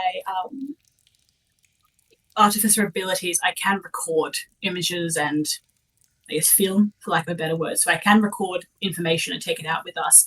And I assure you, I will be making sure that that team does not get their hands on it by any means necessary. That strikes me as an excellent compromise. I agree. Um, Would you be able to come back to the sanctuary with us? Ooh. So as a player, I'm saying that. I think May's going to look uncomfortable with that idea. And she says, Metal, I understand that you're of the sanctuary and from the sanctuary, and I very much admire your motivations and the trust you place in them, but I've seen a lot of terrible things committed by governments in the name of the greater good. So I think you might have to take some time to persuade me on that one. Miss Gladly, I am being held pretty much against my will at the sanctuary. You can handle them with it. They're not... Well, they can't be as openly hostile to you as they are to me. I think May is really fucking right to hear this. Wait, really fucking what to hear this? Really what? Like, the fact that Cal has been like, oh yeah, I'm kind of being held against my will. She's like, I'm sorry, they're doing what? Yeah, and you can honestly Right? probably hear Sinner say, probably a little louder than he intended, just kind of under his Aloud? breath. You're like, they can't do any worse. Being like, that's what you think. I think May's going to be like, all right, I don't particularly take pleasure in excluding fish. Cleric, while I have you on this secure line, if we can't get Jonas out of fish, do you have a backup plan? Because I don't think Jonas should be walking out of this facility either. Legionus looks. Legionus freezes. Yeah. Yeah. And I think she looks at Isle and Metal, and then she doesn't say anything. Okay. May observes that and says, I don't mean to come across insensitive, but as the person who is a necromancer and knows how to deal with spirits and entities and the like, more so than myself, obviously, I just think it's important, given how my lack of preparation information has contributed to a not insignificant part of what's going on here, that we do have some sort of backup in place. I'll leave the backup plan to you, Miss Gladley. It's not my place. And Do I need to roll deception for that? Yeah, I would say so. I think Metal. Well, Cal like stays like frozen still. Metal's gonna like back up to where she is and kind of just like lightly touch her wrist. In concern. What? She You died. touched her wrist and she died. That's what happens when you touch Cal. Yeah. No, she's She melting. goes, "Ugh," and then disappears She's off the blade. melting. Oh, hello. Sorry. My You now died. whole row of unstable internet connection. Oh no. Well, while I roll, what were you saying, Matt? The last thing I heard was when like Cal freezes. Oh, when Cal like freezes and stops in her tracks, Metal's gonna backtrack a little bit, and then while they're talking about that, she's gonna reach out and touch Cal's wrist, like very gently, just kind of hovering there. okay, my deception was 16. Do I need to roll insight, or is that only if I choose? You can choose to roll insight. I don't think May does. I think May has had pretty overall really good dealings with necromancers and know who they keep their word. So so instead she I will says- she kind of- clarify, just for our player's sake. She is a little uncomfortable with letting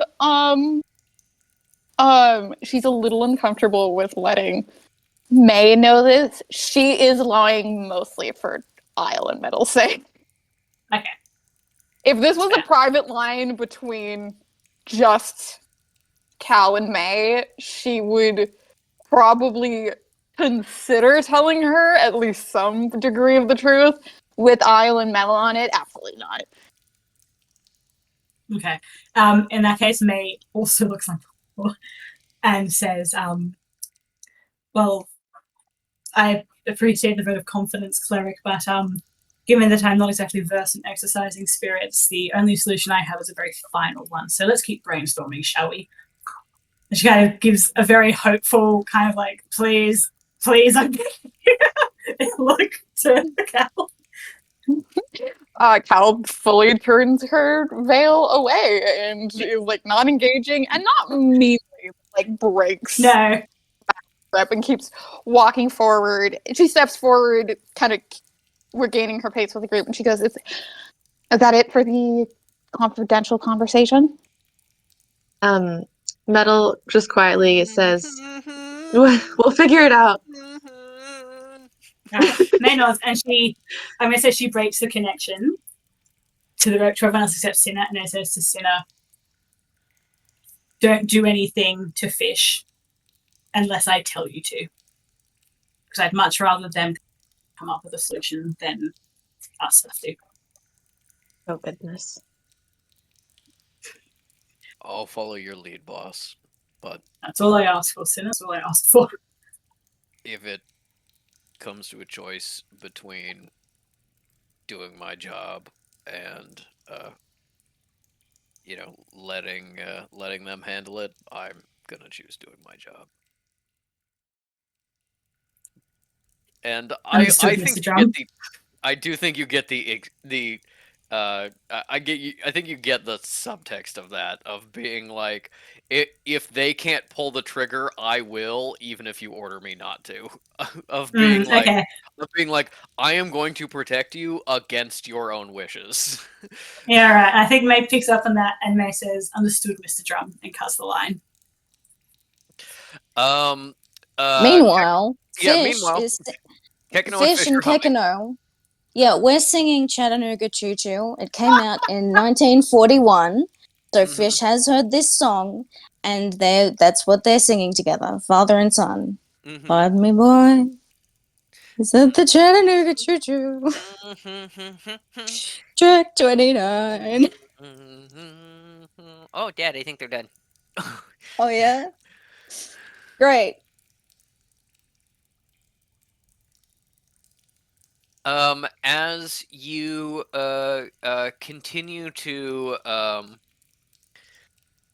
you continue to go through the ruins, Fish, you realize that you're following most of the same pathway back, but eventually you do reach a point where you start to diverge, finding some fresh rooms, some fresh traps. And as you are moving along, we get about to the 2 hours mark where you lose one more max hit point when you. Yeah, you are in front. I will say you start to hear something. And I'll have you make a perception check to see how clearly you hear it. Hold on, I had to take it down to 17. It was very important. Um, No. That's not my roll, silly. it's my health. oh, okay. What am I? Sorry, it was perception. Yes. Okay. Perception. 4.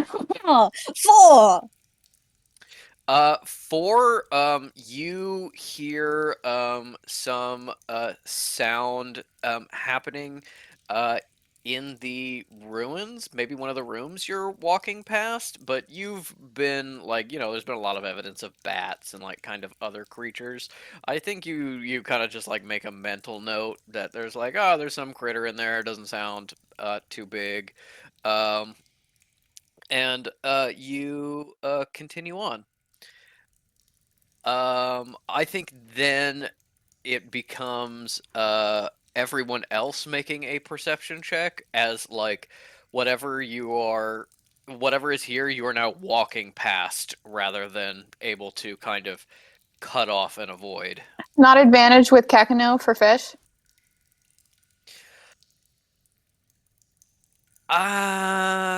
Ink didn't say it. Well, I'll say it. Can I? You didn't say it. It's I'll Money. say You it. Can don't. I get advantage? Yeah, take it from Kagano. Yeah, I don't know. Yeah. He was too busy singing Chattanooga Choo Choo. Yeah, sorry. He kept singing. I'll actually have Kekano make a separate perception I'll check. accept that. 'Cause, I'll do my he's own out in perception. Yeah, he rolled not very good. Not for he's me he's either. in the song. He is feeling the music. Cal got an 8, so she's enjoying this concert. Yeah. Everyone else? 18 for me. 22. I don't know about you. You know. 23. Wow. Okay. That definitely means that like most of you are walking past, and it is like the latter half of the line when you are, half of you are through that you really start to catch that there's sound coming from a room maybe off to your left.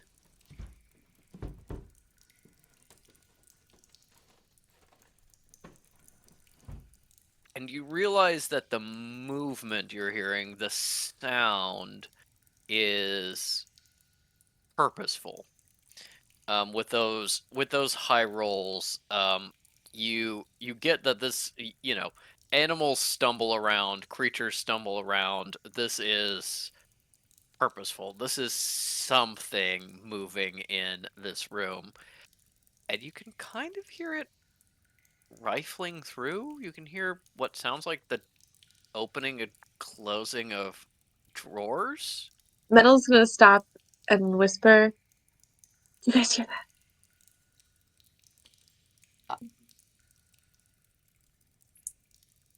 It Like, was. May's gonna- I rolled a 4, so like I'm fine. Someone fart? What's that? What's going Yeah. on the sending Huh? on the sending stone, May is immediately like to everyone via like the telepathic thing, like everyone quiet, someone's in there. The sound has now stopped completely as you Okay. made noise. It's fucking Did Kitsune. it- That is Kitsune. Cal's gonna reach out just with a death sense, just because. Hey, sometimes it's helpful. Fish was also going to ask Jonas, like, can you see through the wall or something? Like, do they have a reason to be concerned, or are they just silly women? So- They're having They that We bad have character hysteria. We have They- hysteria. arc. Hysteria. When they start getting really misogynistic. Yeah. Above, they're only a little misogynistic. Yeah.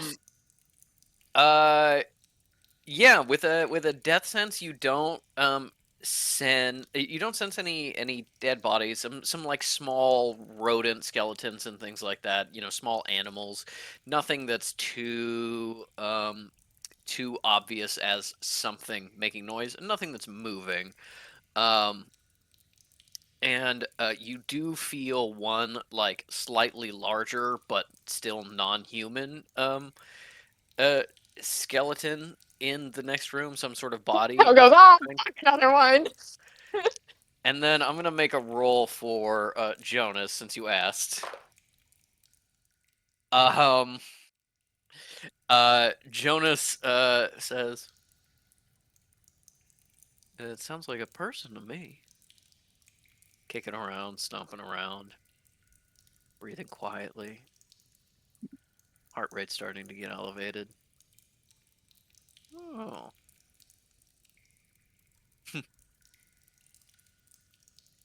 Yes. I think you know this one.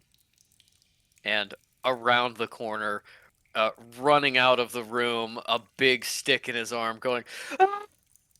Oh, hey guys, what's up?" Is Kitsune. Cal immediately picks him up with like shadows to like grapple or like hold him. I'm not gonna use spell points for it, so he can be very easily to like wrestle out of it, but just like, you know, the equivalent of like a shadow wave or something, just to like hold him up. Just like, you motherfucker. Fish thinks that Jonas. Fish thinks that Jonas immediately. This is the guy I was telling you about. I will say I prefer you, Fish, but if we just need you know, a body, I see the potential. I see what you mean. With your shadows, he rolled a natural 1 to get out of the way. So you fully like hit him in the legs as he's charging at you. He spills, and you can see that he's wearing a big backpack that you've never seen before. Yeah. When he falls, fully like treasures and trinkets and like pieces of like glassware and beakers and stuff just like fully spill out of his bag onto Yeah, Cal like holds him down with shadow as much as she can, then she turns to center and goes, Mr. Drum? May's already moving. May is pulling out her revolver as she is. The moment Cal has him on the ground, he's going like, "Oh, let me go." She like stalked over to him, gun out, gun beneath the chin. Says, "Kitsune, I didn't expect to see you here, and you seem to have helped yourself. To anything you found, care to explain yourself?" I mean, Miss Can Gladly, I roll you intimidate? yeah, roll an intimidate. Hang on a second. Yes. That is. Sorry, give me a second. That's a 14. I don't know if that's enough. I will say Cal is going to kind of look at the situation kind of handled, and I think she is going to start walking towards the room with another motherfucking skeleton. It was about human sized and but non-human, and as you peek into the next room, you do see what appears to be a large like eel-like creature or something like that, and it is genuinely like an anatomical display. Like someone has taken apart and mounted this skeleton in the center of a table, and you realize that you're probably in like some sort of bio lab or something like that. I am going to do his check to resist intimidation. He gets a nat 20 to resist the intimidation. So, you fully have a gun under his chin, yelling at his face, and it probably occurs to you for a split second, like, oh, this isn't the first time this has happened to him. He seems unfazed, and, he is just like, no, Miss Gladly, you hired me for part of the dig. I'm supposed to explore with you and open doors and stuff. And I saw some things that were kind of laying around. I was like, I'm not a whole specialist like you, but I thought like, hey, maybe these have some like archaeological value. And I was just picking them up to, bring them out to the team outside, get them all dusted off, get them cataloged. I'm helping you here. Patrick, can I use a spell to destroy those without using a spell point? A spell to do what? Well, I want to just for the point of May sending a message, I want her to destroy his backpack and all the stuff that's filled out of it. So it would be. Let me double check kind of the spells you have.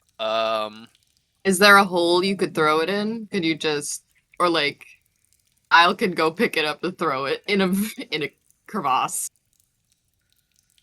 Actually, yeah. Well, I've got it. Well, I have a cantrip that I can use. Yeah. I think your Sacred Flame cantrip, you could sufficiently destroy the backpack. May like. I will say for free at a very low perception check. Some of the stuff he has here is clearly crap. Most of it is stuff that is shiny or could potentially be valuable. It's genuinely like he has found some like old gold coins and stuff like that. A gold chalice. He is full on robbing. Yeah, so maybe without looking away from him, can I roll an intimidation check again when she does this? She casts like without even looking away from him. Like waves her hand. I would like to provide the help action of intimidation because Fish is standing next to me, just glowering at Kitsune. Iconic. Oh, let me roll.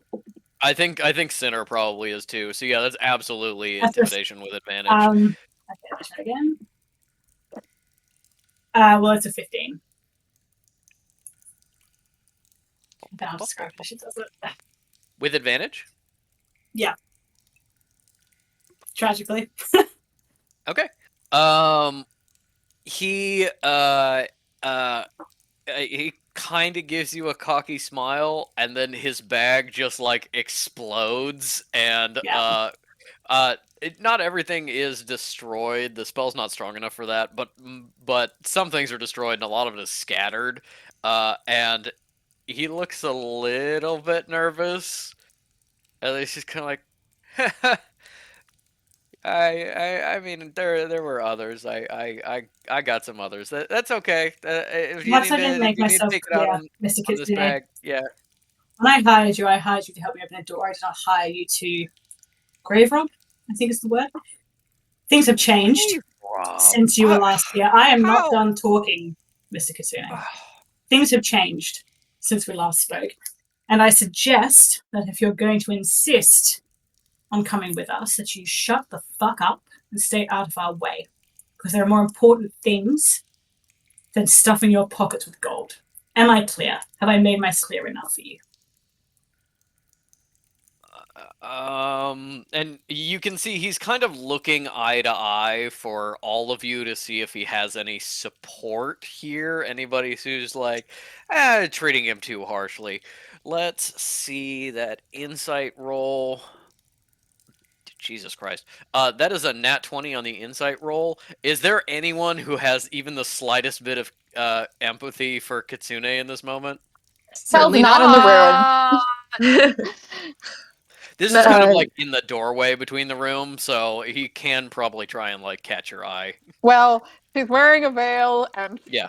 she's facing away. So maybe he's like, I don't know, maybe the scary one likes me. I was like Metal's- fish. Oh, go ahead, Matt.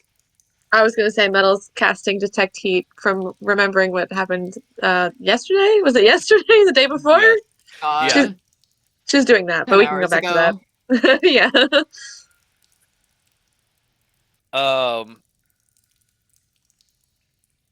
Yes. You cast Detect Heat. He looks around and sees no friends here. Metal, you are casting Detect Heat, and you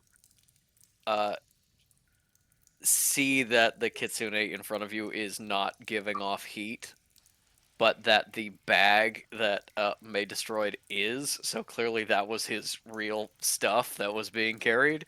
But you see, genuinely just like 3 feet away in the room Cal has walked into, in a cabinet, like an under the sink cabinet, is a person just like squashed in there hiding. And that's where Kitsune is before he sent out his double. May. Metal is gonna casually walk over there and then like put something in front of it. Yeah, like I will say when if Metal's like communicating silently, Cal's gonna make with the like a shadow whatchamacallit, like a stick through the thing and then start like warding. Yeah, and then so after that's secured, then Metal's gonna be like, "Nay, that's not him." May's kind of like, what are you talking about? This is totally me.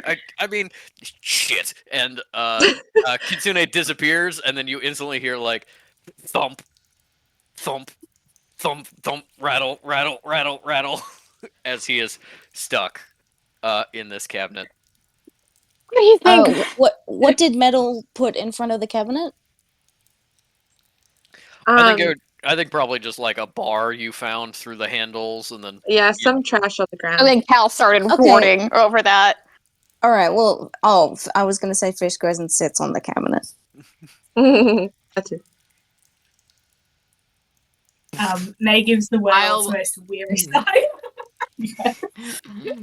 Cal turns to May as she walks into the creepy lab room. She goes, I mean, if we use dynamite while he's still in here, that solves another problem for you. Damn. no, don't use dynamite. It's okay. No, it's all right. May like 10 looks minutes at ago. Killing is bad. He's making a joke. May like winks at the cleric and is like, I am tempted. tempting cleric, but you know, I'm loath to mistreat my employees, so I suppose we should come to some sort of agreement, don't you think? And then she kicks the cabinet that he's in, then leans on it, and it's like, Mr. Kitsune, like I said, things have changed, and like I also said, I don't particularly take pleasure in being a less than subpar boss. Perhaps we could talk, and you could actually fucking agree for once in your life, to be honest. It's quiet for a moment, and then in the like smarmiest, most ingratiating tone that you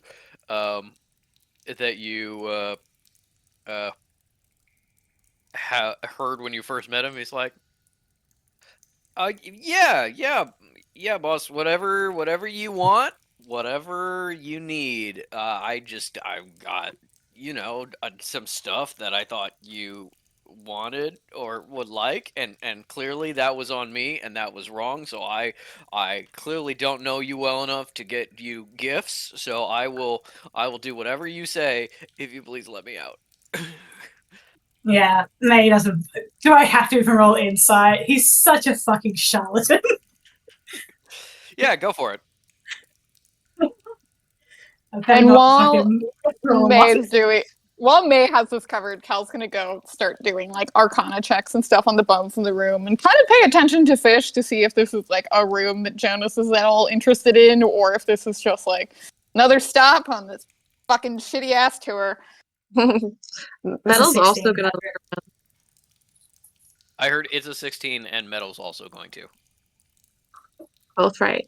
I was gonna say Metal's also gonna look around for anything that she's supposed to be looking for. I'll do Arcana, you do Perception, Mads. I'm doing Yeah. investigation. Cool, Okay. sounds good. Go team, go. With your 16, you think that Kitsune would say anything to get out of this cabinet and have his freedom. He will probably obey your orders because he has just been very threatened a bunch of times and kind of outmaneuvered. You don't necessarily think it's going to last forever. He will look for a moment he can get away or find a time you're not looking at him particularly closely and try to get away. I think you don't get the sense that he's like deceiving you and that he is in this moment. He is in this moment willing to do whatever you say in order to get out, but also that he is not a consistent enough person to stand by his word. So just because he means it in this moment doesn't mean he means it in every moment. Fish is making the like handcuff version at Metal, like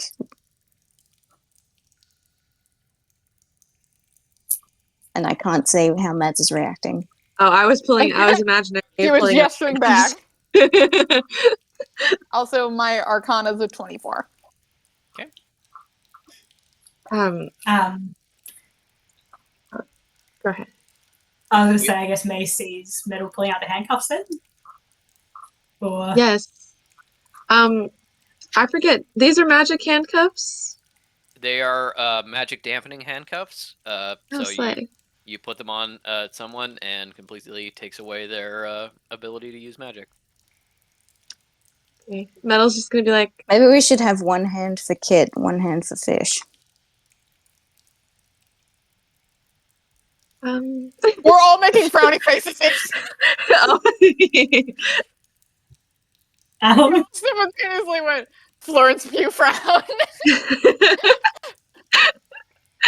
I think you all got kind of the lowdown on these when you were given them to them, and it's not like oh, you have to have two hands that it snaps around to seal people, but that like the spell is about like both sides being closed on a single person or entity, and so you could split it between the two of them and like handcuff Kitsune to Fish. It would mean that both Kitsune and Fish get a much milder kind of sealing. So their magic becomes harder, but not at all unreachable. I don't think May is going to lead to that conclusion. And I think even if she did, she wouldn't want to be the person to voice it. But we also had some checks going on. We had Arcana, we had Investigation. Perception. 10. 10. Okay. Perception was 13. 10, 13, 24, I want to say. Correct. Can I'll perceive? Yeah, you want to go No. in the room with them Yeah. and sort of You check can. out some stuff? Join me Yeah. in perceiving. Give me a perception check. Yes. Well, that was 24. Okay. Yeah. You and Caligulus are sort of working together to a certain extent. You're both drawn towards this big kind of eel skeleton, and then you start looking around more of the rooms. They're destroyed, but what clearly were like tanks of some kind full of liquid. There's a lot of pumps in here and some pipes. Between your Arcana and your perception, you think that like whatever was here is no longer dangerous. There's no like there's the symbols on the walls, but there's no like scattered notes or like little objects or anything for you to. Yes, exactly like that. To kind of like see or interact with. I think you both kind of together arrive at the conclusion that like this was a lab that was like, we're gonna like genetically engineer like new animals that maybe we could, attack people with or something. And then it's just like, well, maybe that came to something, maybe it didn't, but there's no kind of evidence here anymore and nothing super interesting. For metal, I think you get the gist of that just being kind of like, oh, this is clearly kind of sea animal themed, um, and uh, there's this weird skeleton that probably kind of looks like an eel. I don't know. Doesn't seem like this thing's alive. It's just an actual skeleton, and there doesn't seem to be any weird magic in here. Fish is doing much the same, but is kind of distracted by a running commentary from Jonas being like, oh yeah, no, I remember hearing about this thing. Yeah, it bit off one of the scientists' fingers when it was alive, and then they made it into a skeleton piece, and then another scientist got his finger bit off when it was a skeleton. It wasn't even like moving; it just like accidentally snapped the jaws closed. So we're just like, shut the fuck up.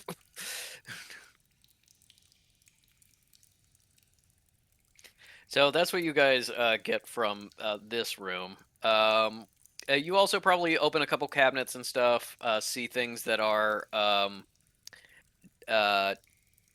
not particularly of note. Just some like little pieces of scrap metal that may have once been something, but don't seem to have any kind of magic or anything. Think you yeah, good? Did you nothing get super bit by the interesting in eel? lab. There, ink's back. The eel killed me. You got eeled. Yeah, okay, but I was also Eels. Sorry. I was also doing a bit of a bit. Yeah, I assumed you were just doing a bit. I was also doing a bit. Behold, I was Mhm. trying desperately to say. Oh, I Uh-huh. see. Yep. Yeah. Rip. That's how you can watch. Mhm. Anyway. Oh, opening doors and such. Yeah, it's possible there's something of value in here that Kitsune has that is in there with him. Kind of a low chance. Some of the cabinets were definitely already open when you came in here. He was rummaging through stuff. If there was anything particularly valuable in here, it would be in the pile of crap that May somewhat destroyed, or Have we lost Craig? No, he's still here. no, Craig is here. Hi, Craig. I'm so sorry. I'm sorry to interrupt. No, it's okay. Hey, you know what? Craig is here, and Craig is having a good time. Isn't that right, Craig? Yes. Craig is a lot like Patrick. Wow, he speaks, but his mouth doesn't move. Yep. Now recording. I am enjoying this recording. That's good. weird, and I don't like that. I don't like that. What kind of I'm Freddy part of the group. Fazbear bullshit? Oh my god. Now This is scary. recording. Now I'm gonna have nightmares about Craig coming whatever. This is some No, Doki Doki Craig. Literature I'm Club a ass shit. character working for the No! sanctuary. This is I'm bad. Craig. Craig Stop is it! That's Isle's partner when she goes off. Yeah, Craig, Isle and the Craig. bear. They're like, we Isle just and Craig. found a bear, and she's like, yeah, that works. This is He's perfect. a bear with a microphone. He has a podcast. He's a true crime podcast. But yeah, what are you gonna do with Kitsune Alright. in this moment? Metal's like, do you want to handcuff him? She, Caligina says, well, we need to move, and we don't want him in our hair, so I say we handcuff him inside this room, and if he breaks out, at least it buys us a little more time. Inside the room? Or should we handcuff him and take him with us? I think we should keep an eye on him. Yeah, And we can use him I'm as a Might sacrifice be- if we need. also, if we need have an to extra. admit, we may not come back this way. I'm sort of keeping track of where we are, but it's amazing here. Kel doesn't say this, but she goes in her head, "Oh no!" Yeah, I think May like reaches out for the handcuffs from Metal and says, regrettably, I'm inclined to agree in that we should keep him with us. I don't particularly cherish the idea of having his company, but I also don't want him to be left here alone, possibly die. Right. It's not my MO. Besides, Yeah. we've got tons to catch up on. And I think May is going to like gesture for Sinner to kind of like brace against the door so that they can slowly open it without. Yeah. Yeah. Yeah. Yeah. Cal's Cal's gonna like ease her shadows out as like Sinner is bracing. Sinner's like this.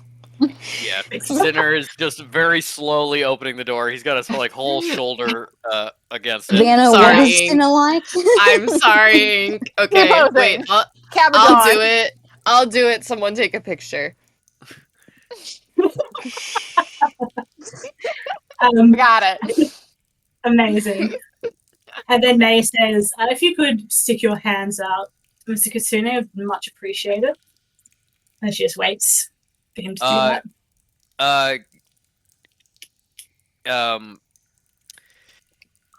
Sinner fully like grabs Kitsune by the arm as he comes out. He's like, "Oh, yeah, thanks for getting me out of there and stuff. Ooh, handcuffs, kinky. Hey, wait, no!" And he can feel his magic disappear. Handcuffs behind the back. He's being Yeah. cuffed behind the back. And he can feel his magic Thank you. disappear and gets very distressed. At which point May finally actually holsters her revolver because she's kind of had it out the entire time and goes, apologies, Miss Kitsune, but like I said, there's a bit more going on than I anticipated and more going on than I think you can appreciate. So you're just going to wear those for a little bit, just while we're here. Don't do anything stupid, please. Big ask. Yeah. Trish says that aloud. Yeah. For all to hear.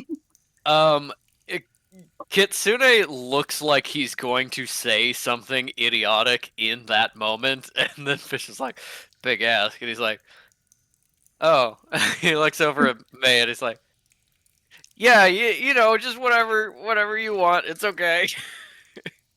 Much appreciated. Mr. Kitsune, should we keep moving unless there's anything of interest in that other room?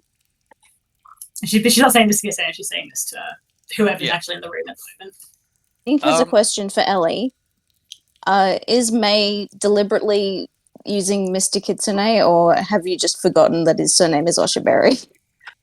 Forgotten that his surname is Oshiberry. Thank you. I was about to look it up.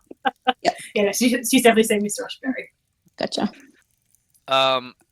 As May is just kind of like, as May is kind of just like, oh, how's it doing in there? Anything interesting? And you all are wrapping up. I need Cal to really quickly make a perception check. You know what I look like, don't he? Oh no! I was just thinking of.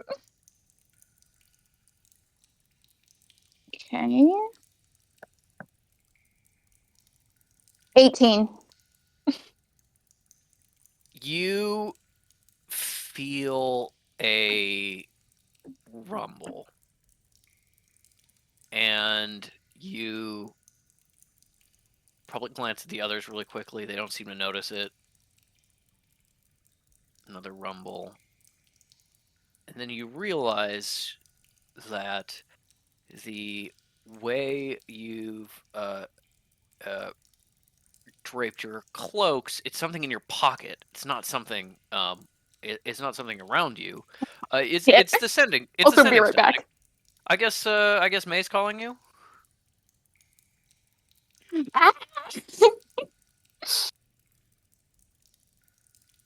don't have to answer.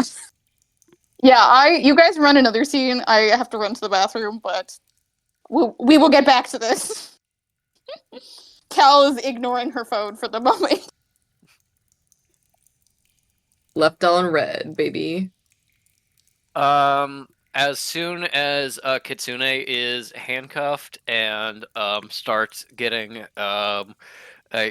like gets away from May for just a moment as May is like turning around to like ask into the room if everything's good, if they're ready to go. Kitsune turns to Fish and is like, "Get me out of here. I'll pay you anything." Oh yeah? 90-10 split? Like you originally said? Yeah, yep. Yeah. 90-10. Mm-hmm. That's all Fish does. They're just Come on, they're enjoying it. We're like cousins, distant cousins. But we're family. You can't just. Yeah. I am kind of the favorite child though, because of the two godkin that there are in this room, the one that's been picked as a vessel is me. So just be on your best behavior. A vessel? Is it? I don't know if you've noticed, but I'm looking kind of fucked up. Yeah, you look all fucked up. I was gonna say, I mean, it's not polite, I can see you all got some like burns. Yeah, you are and so stuff. polite. Like, yeah, you look fucked up. I'm a nice guy. You are. Like, I'm a nice guy.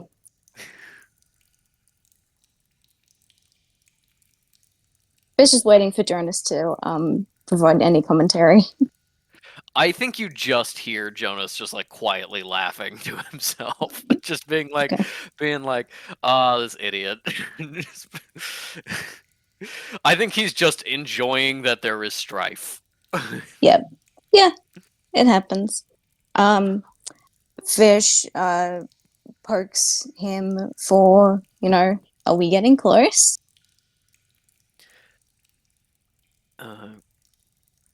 Somewhat.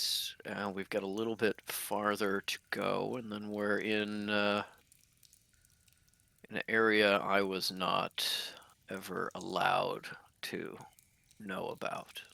So, could be sort of immediately once we get there. Could be a little farther, but there shouldn't be any deviations once we start. 1 second.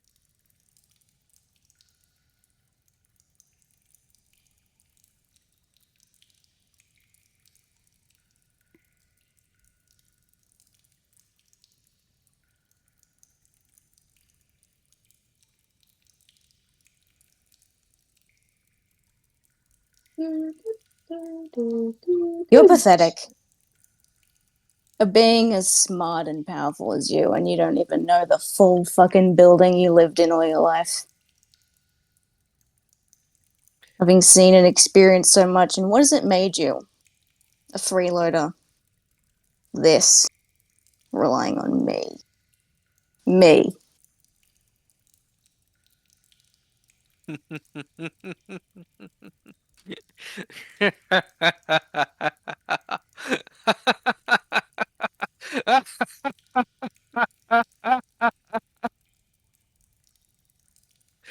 You are instantly in the you are instantly like sucked out of your own perception and into the dark place in your mind as all of you see Fish's mouth open and then kind of like tear in a way as black and purple flames roll out of their mouth and Jonas entirely takes over and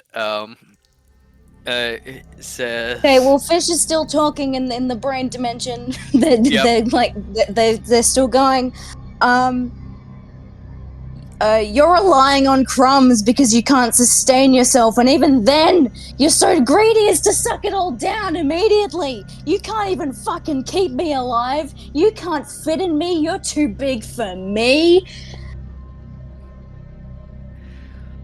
You're too big to fit in this world. Hal, get the fuck out of here.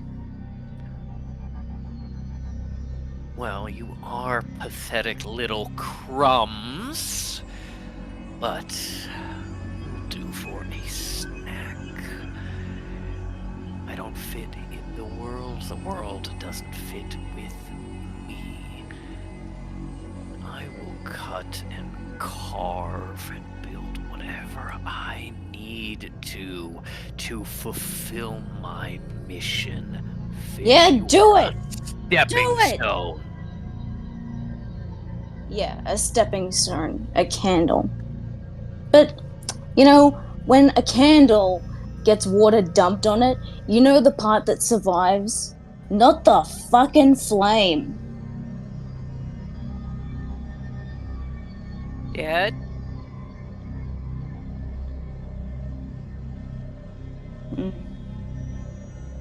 Dad? Yeah. Dad, what's happening? You look really scary. Stay away from me, Kekano. I can't stay away. You're my.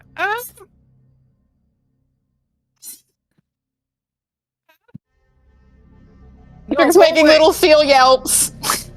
No, go away! Go away! Go away!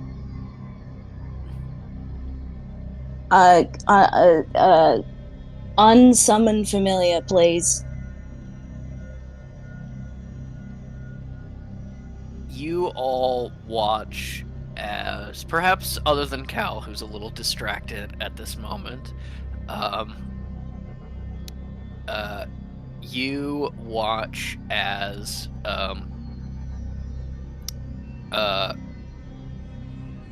Fish, his mouth tear open, flames start to burble in their throat and spill down their chin as their eyes get little flecks of flame in them, and Jonas entirely takes over. You see Kekano running over, getting scared, and Fish, now Jonas, reaching down and just petting Kekano a little harder, start petting the wrong way, sort of just slowly pressing him farther and farther into the ground as he is pet, and then pop! Kekano disappears in a little puff. You just see water splash onto the ground, and Kekano appears in the mind place with you, Fish, as his body is destroyed. He has just a moment to appear there and go, Dad, I don't want to go back. I don't want to leave you.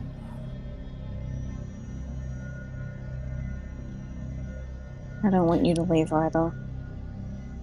But And you watch through your own eyes as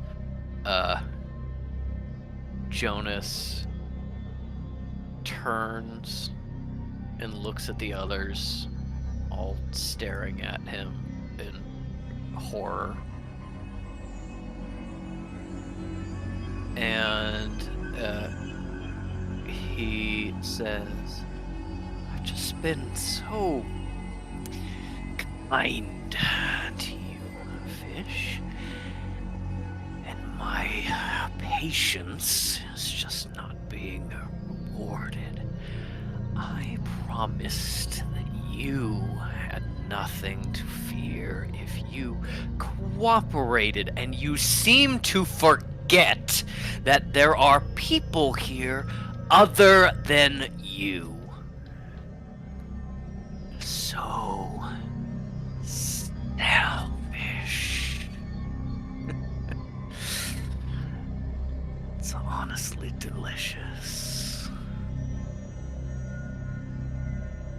Go on. Tell me off.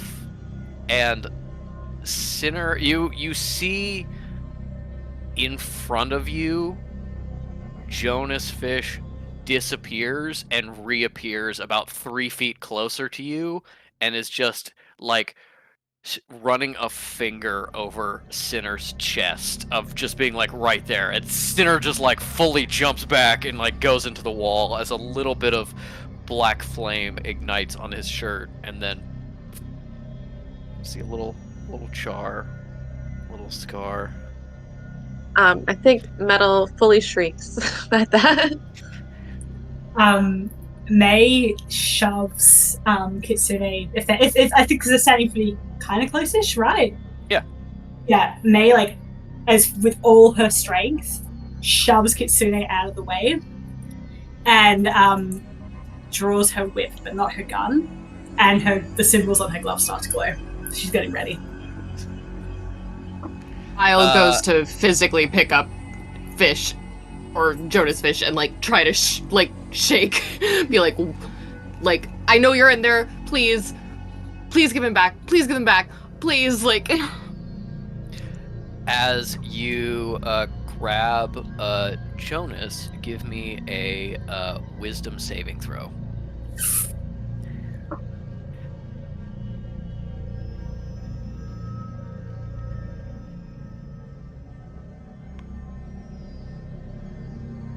Uh, 14. 14? Okay, that is not high enough, unfortunately.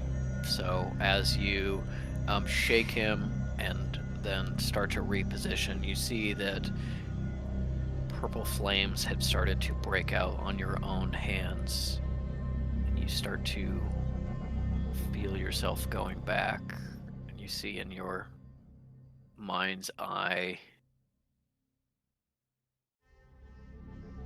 your family, the orphanage, that night when so many died. All of these horrible things just flash, flash, flash, flash, flash, flash, flash. And as you start to run out of horrible things, you get to more positive things. You get to your family laughing and joking along with you when you tried your first beer at 13, and the memory burns and disappears. You see a very young Sinner smiling at you for the first time. This crooked smile, first time you really spent any time together, burns and disappears. You see Fish hanging out on the road, little bench from an abandoned bus stop. First time you really walked out of the woods. And then it starts to burn, and then it stops. You hear Jonas almost pluck that memory for you and go, "Oh, actually, I rather like this one. Why don't I hold on to that for just a moment?" And then you are back in your body, and Fish, as this is happening, hears from Jonas, "I do really like you. I like the fire, I like the anger. All that pain and hatred all swirling up inside you. It is fantastic."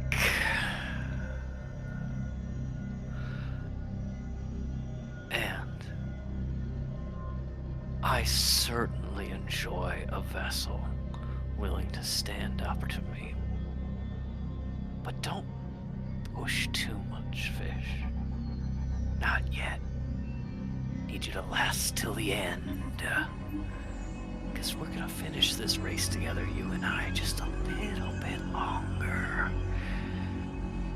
And then we'll see.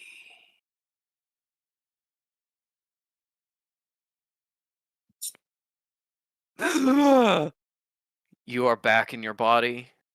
The flames disappear. And for the moment, at least, everything's okay. So The he's first just thing crying. Fish does is grab Isle and say, "I'm so fucking sorry." Why? What happened? Fine, I'm just sorry. I'm sorry. She'll take them into her arms. And they hug her tight Yeah. and tell her that they love her. As a side effect of this manifestation, this attack, Fish and Isle both lose 1 maximum hit point.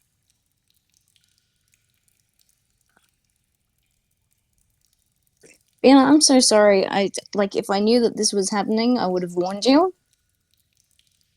No, it's no worries. I appreciate that. I am No, but we're all I didn't we're all know. right. I didn't know Ink was gonna be like, "Hey, fuck off." that ink was gonna go to super hell. Yeah. Not super hell. You go to hell Maybe- before you die. EBGB more like. You're muted, hun. Is there any punctuation on the scene, or are we gonna go? Meanwhile, back at the ranch. I'm done. Just that Fish is holding onto Isle very tightly and telling her that they love her and that they're sorry because they know immediately what they're like. Because this is a very big character issue with Fish that has been very correctly identified. That they only think about themselves, and then it's like, oh right, there's other people that get affected by it, and having the consequence just immediately. Really, it's not good, but it's good to begin the journey of getting out of that. It's You know? it's the spray bottle to Yeah. No, don't do that. Like the spray bottle of tears. It's terrible, but they kind of need to be like, oh yeah, consequences of my actions that are immediate and tangible. Yeah. And that Jonas especially was kind of trying to teach you that, of being like, hey, I'm not going to take it out on you. I'm going to take it out on the ones you care about. Look, Yeah. I'm like threatening Kekino, and then you dissipate Kekino, and it's like, well, you took away my toy. I guess we need to teach a more serious lesson. I do think that Isle will probably murmur back we're not going. We need to stay. We need to stay. We can't. We're not supposed to leave each other. Please stay. I'll never leave you.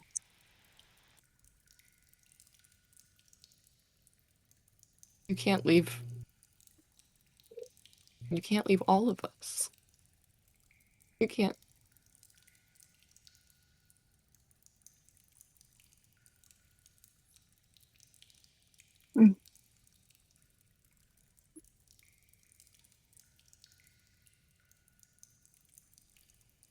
Yeah. Okay, so, Meanwhile, back at the ranch. I think at the tail end of this very sensitive scene, your eyes are both drawn to the sort of dark spot on the ground of where Kekino used to be. Damn.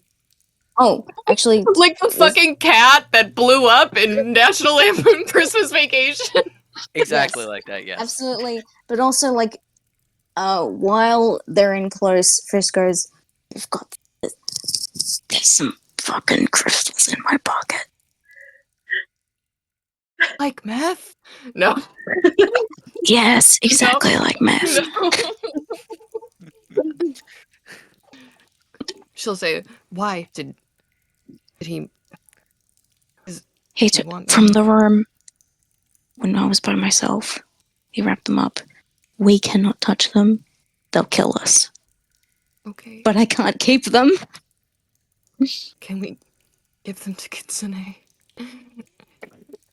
We'll tell him it's valuable. Reaches in my And pocket. it won't be a lie. And it won't be a lie. Anyway, I just wanted Okay. to make sure that Yes. Isle had that information. Isle knows that. Yeah. Meanwhile, very back at the important. ranch. Vina, how you doing? Vina, you good? I am okay. I appreciate you checking in. Okay. Yes. I apologize. It just sort of Yes. went, Yeah. and now No. we're on fire. No. Sorry, No worries. emotional Are pain. you okay? I'm good. I've got a cat on my lap. I was going to say Out of my lap. there was a third scene. There was a third scene partner.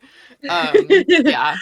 All right. But yes. While this happened, Kitsune fell after May shoved him and is desperately trying to like kick away and crawl away, and Sinner just kind of like grabs him by the arm and helps him up and keeps him there as he moves between kind of May and where Fish and Isle are.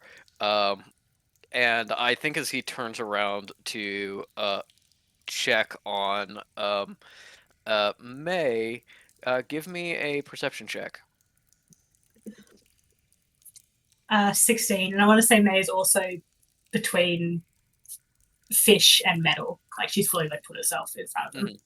Yeah, no, I think it's I think it's very much like Isle and Fish, and then Sinner and May, and then Metal and Kitsune. Metal in the background with her hands over her mouth, absolutely shaking like a leaf. Yeah, That's what and, she's doing. She's doing Speak No Evil. Yeah. Yeah. The Yeah. moment this like May sees Caleb up in flames, she's like, "Cleric, I need you in here immediately." And with that perception, you realize that there in the little hole in Sinner's shirt, you can see what might be writing.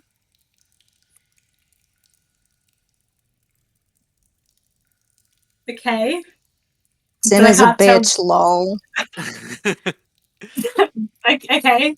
I guess May files that away if there's nothing obvious about it. As you look closer, you can see the number 1 and QU. Okay. But there's more that's like spilling off. And if you ask Sinner like, "Oh, what's that?" he kind of moves it around. 1 question left, just kind of like lightly charred into his chest.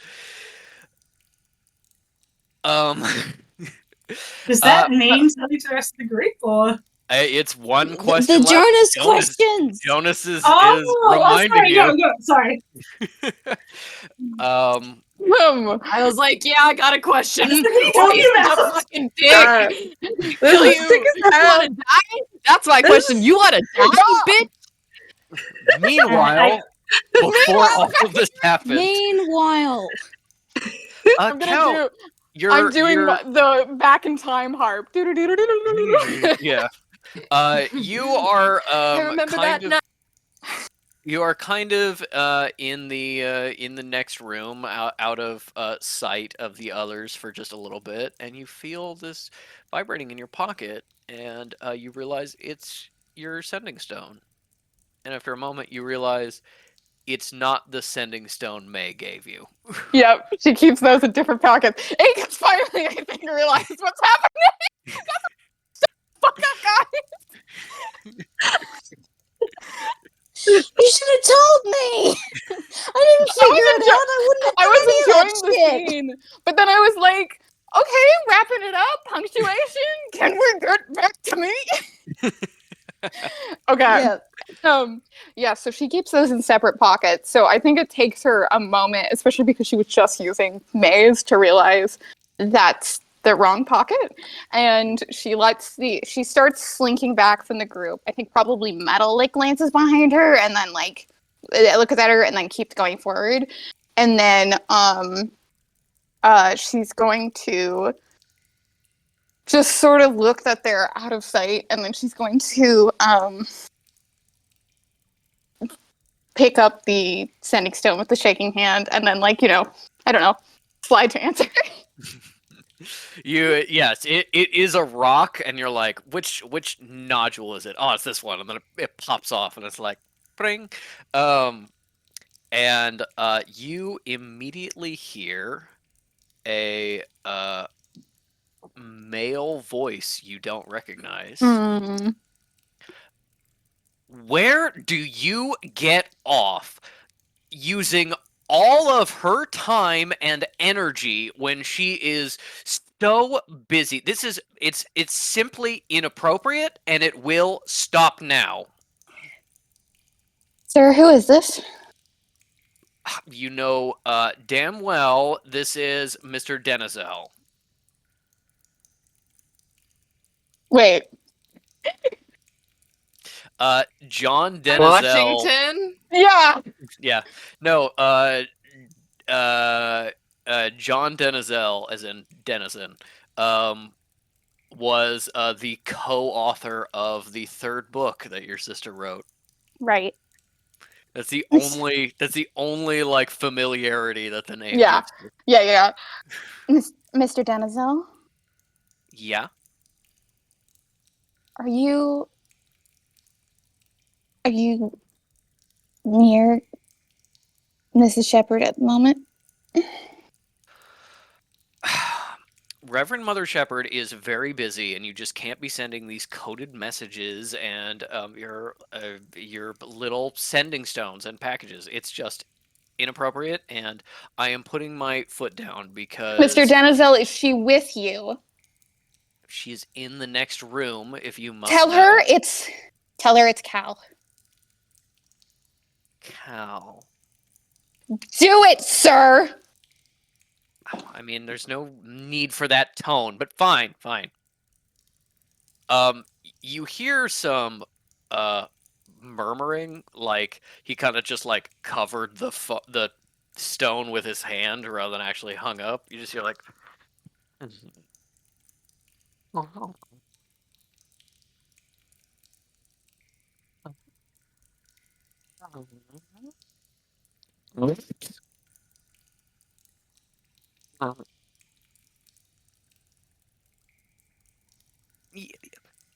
Yes, miss, give me just one moment. Here you are.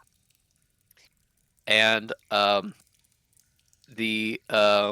you hear the sending stone get passed to someone. A little shuffle of papers. And then after a decently long pause, you hear a voice say,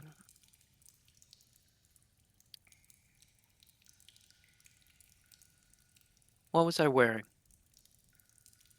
What day? when we got our photo taken?" It was a light blue dress. It was way too low cut. And you had your coat on. And you weren't wearing it when we were sitting down at the cafe because you were trying to show off the dress.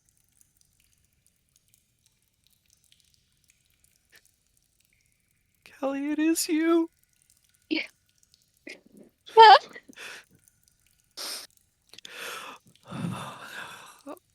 Oh, Clinton, this has been so long. You didn't get any of the messages? No, were you sending me things? I only got word, only a few hours ago. My agents had said that you had left the temple and you were traveling somewhere, and you're here. You're in Canada. I am.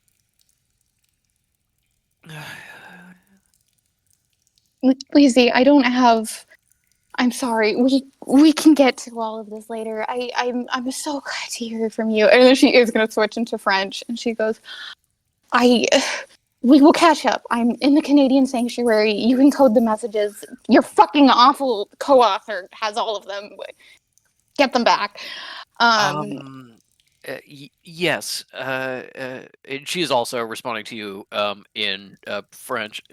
She's just like, John is overprotective, and he will be instructed in proper procedure, since it seems he is no longer trusted to handle my mail. But he thought you were someone else, dear. He wouldn't have been so rude to you if he had known. We can talk all that later. I'm on a mission for the Sanctuary. They've drafted me against my will. I'm an investigator. It's in the notes. You'll see it.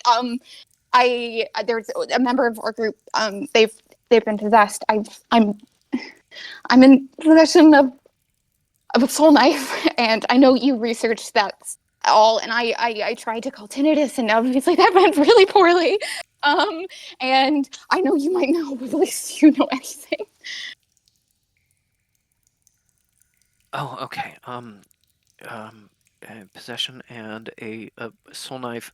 Do you know if it's a sort of a standard possession or a soul anchored possession? What sort of classification of being are we dealing with here? I don't know what it is. It's old. It's from the Faceless One's time. The ancients might have created it. It's glowing flame, dead, but very, very, very old. It's taking their life force away as time goes on. I'm running into just a few hours left, I suppose. Okay, consuming the soul. You have a soul knife. You don't have any of the secondary pieces. You don't have the tweezers, the enchanted razor. You don't have the sutures. I mean, maybe, but I don't have time to backtrack. Just the soul knife. Just the soul knife. Just the soul knife. Callie, if you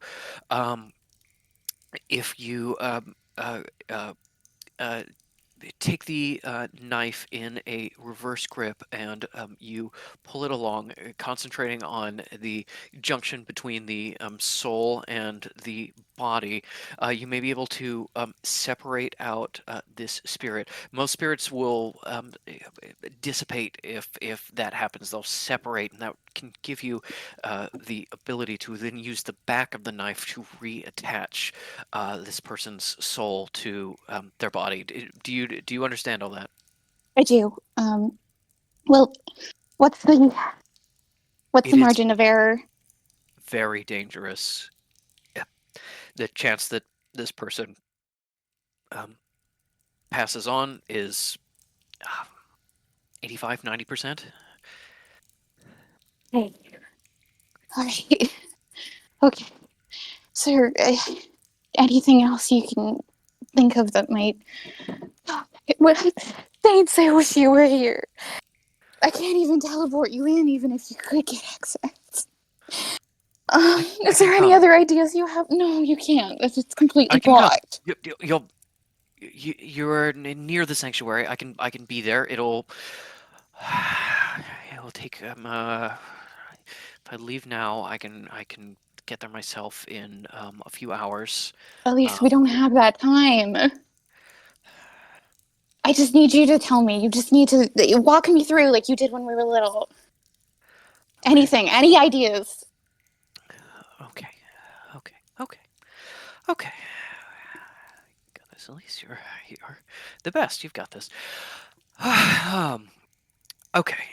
And she starts in on a very kind of technical definition of how a soul knife works from like a magical theory standpoint, and it's kind of obvious that like it does seem to be a lot more skill based than you were probably hoping. It is kind of like, using a tool. It's not something you just do. It's something you have to have skill with, and with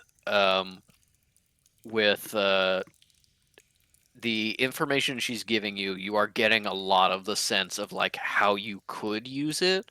I think you realize pretty quickly that Elise is sort of like giving you book learning. It's not practical Mhm. experience that she has, but it's just she has studied this but never necessarily done it herself. And that gives you kind of enough enough confidence to be like, okay, I could potentially do this. Can I do it without killing fish? Maybe, maybe not. That's sort of the extent there, and she's just like, okay,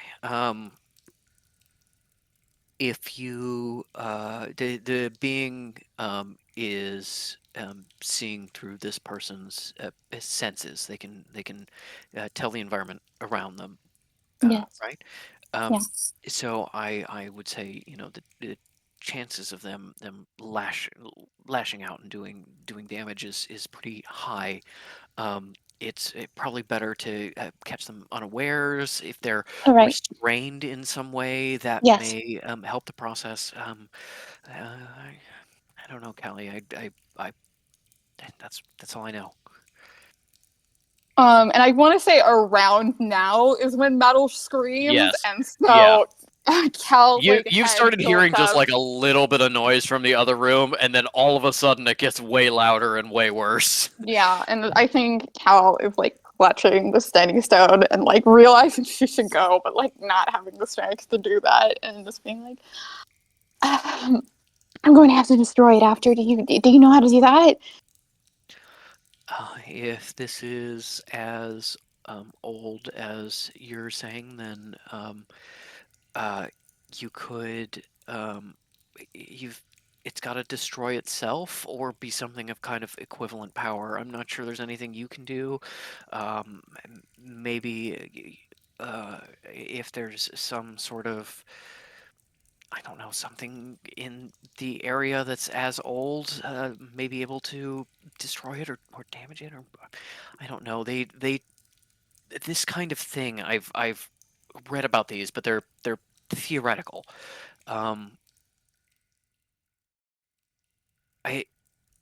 If you separate it out long enough and it doesn't have somewhere to live, I think it'll burn out. But I don't know. Now I meant the knife.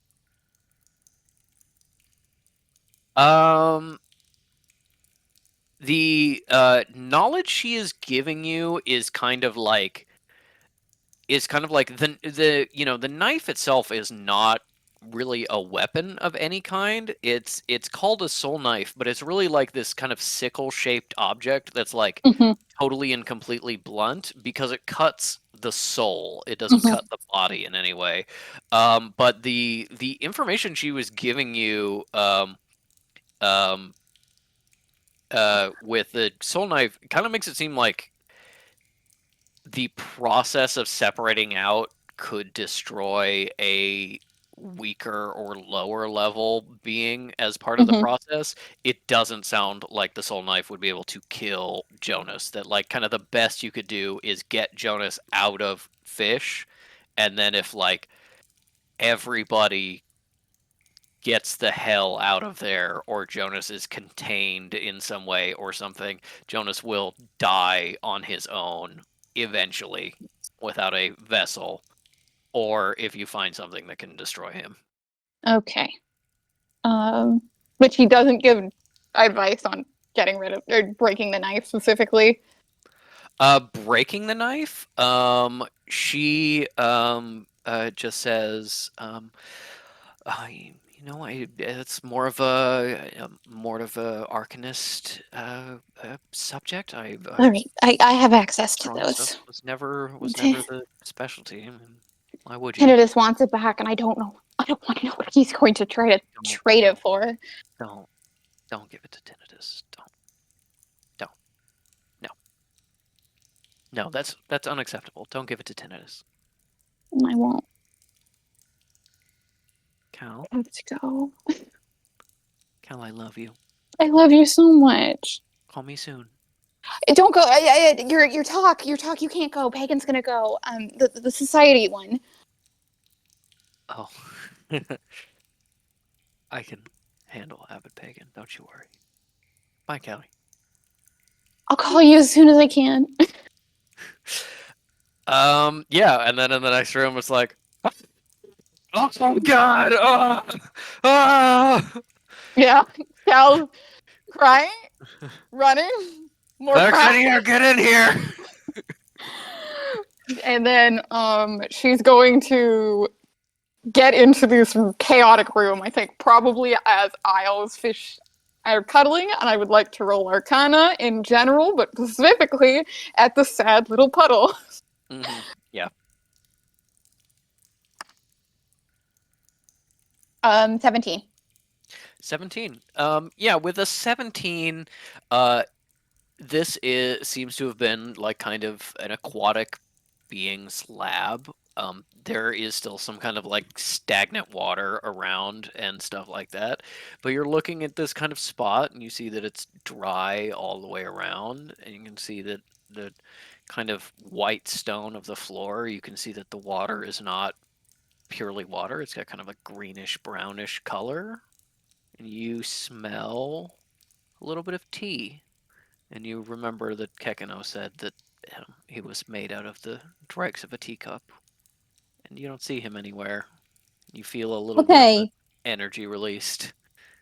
I hope you know that I meant for him to be dismissed to the pocket dimension and Yeah. not dismissed to death.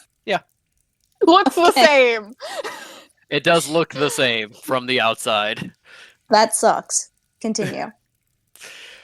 And yeah, Kekino isn't here, and there is a puddle of what could have been Kekino. Yeah, Cal is, I think, probably hard to detect under the cacophony of the room now, like fully sobbing. And then May is like probably giving her like fix it looks, and she's like, I'm trying, I don't know what's going on.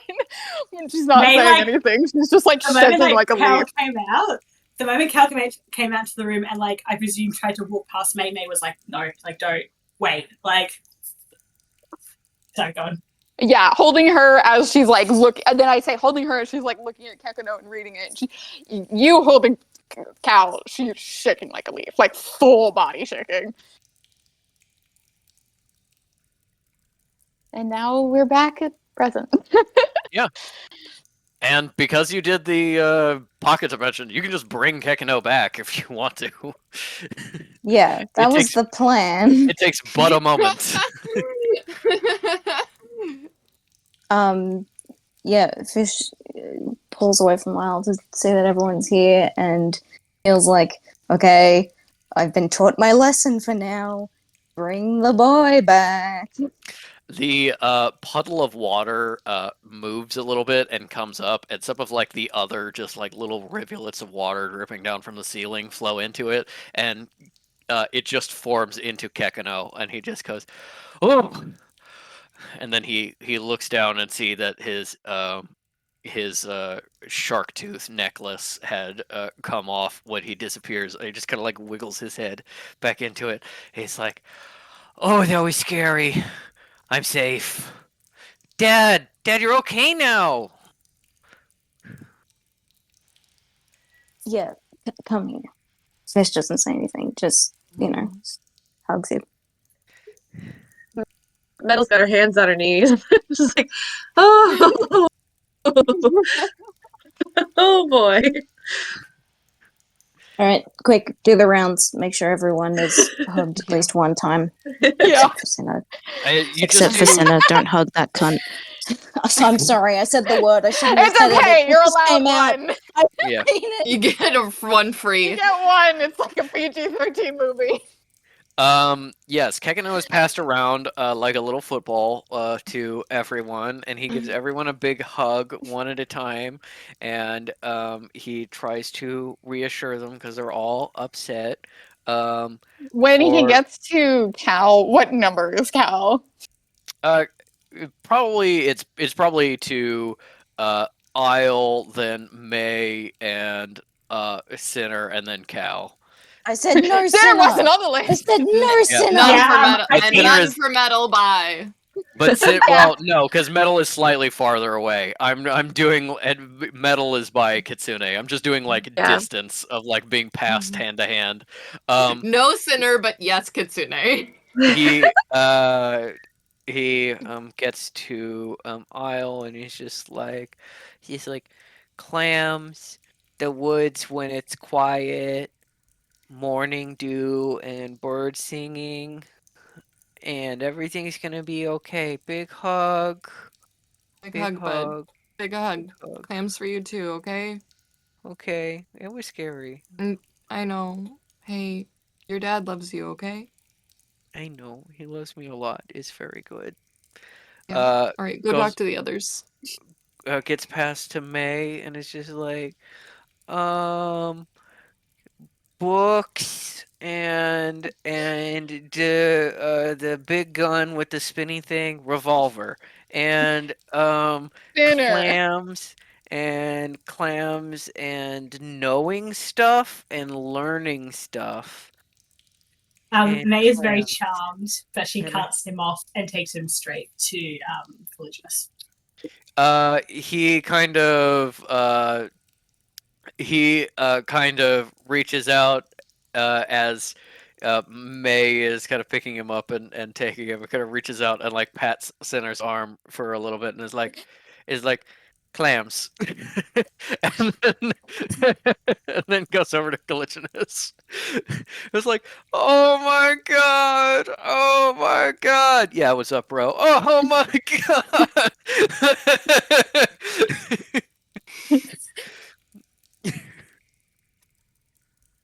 Right, Doc? Yes. Oh, you're now learning this for the first time. Yeah, it's insane. It's And just when- mad. And it is When I was, like- exclusively where she lives. When I was a kid, I thought it was ray duck, like a ray gun, and I did not. Yeah, I'm gonna ask my bad. sister about this. Yeah. Yep. When does she find out? Okay, Kakuno. Because I'm sure that your adult sister has been playing a lot of Duck Duck You've been Goose. playing Anyway. a lot of Duck Duck Goose, It might be yes. a while, but I'm gonna have to check in. It'll come up Yeah. eventually. Clams, soft fabric, good drapery. Cal is crying very hard, and I do think that Kakuno was coming in with the same amount of upset kind of throughout this, and is getting hit by the strongest wave of emotions Cal has had in the entirety of him knowing her. And she's just like, usually she's trying really hard to pull herself together when she starts crying. She's just, it's broken. There's no filter, there's nothing. She's just like on her knees, like holding Kakuno and just like crying against his head and just holding him and just mess. Do the others? Oh, As he's petting you and stuff, I just rolled a wisdom saving throw for him.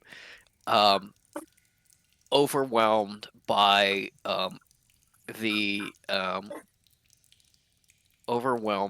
the experience and trauma he went into, the energy and emotion of the other people in this room, and then getting to Cal and being overwhelmed by her very strong but also conflicted emotions as he goes to Cal and holds her for the first time.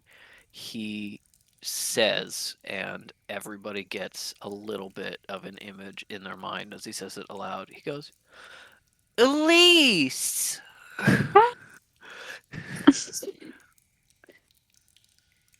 Oh, clams and drapery and Elise, and it's great and scary and sad.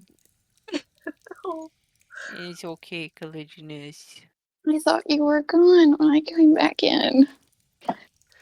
No, I'm not gone because Dad saved me. Yes. Alright. I'm sorry. This is a lot for you. I'm sorry. I'll be all And right in here a I am. moment.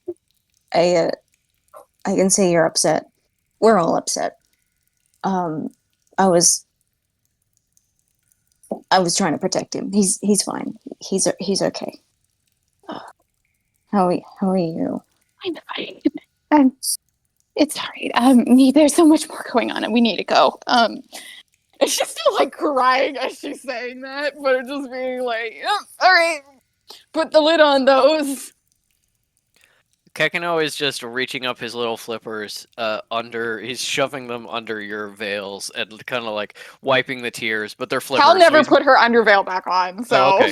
So he's wiping the tears, but it's more just kind of like spreading them around her cheeks. I think Metal is probably swooping back in to help Clinginus up and has got like, one arm looped and maybe the other hand like holding the hand. And is doing a little dry, which is not very helpful because she keeps crying, but just doing Yeah. a little like, Truant but also, again. like dry, but also like making sure that her veil stays like, in place, like with some gusty stuff. Just a lot going on here, but Yeah. she's holding on to her tightly.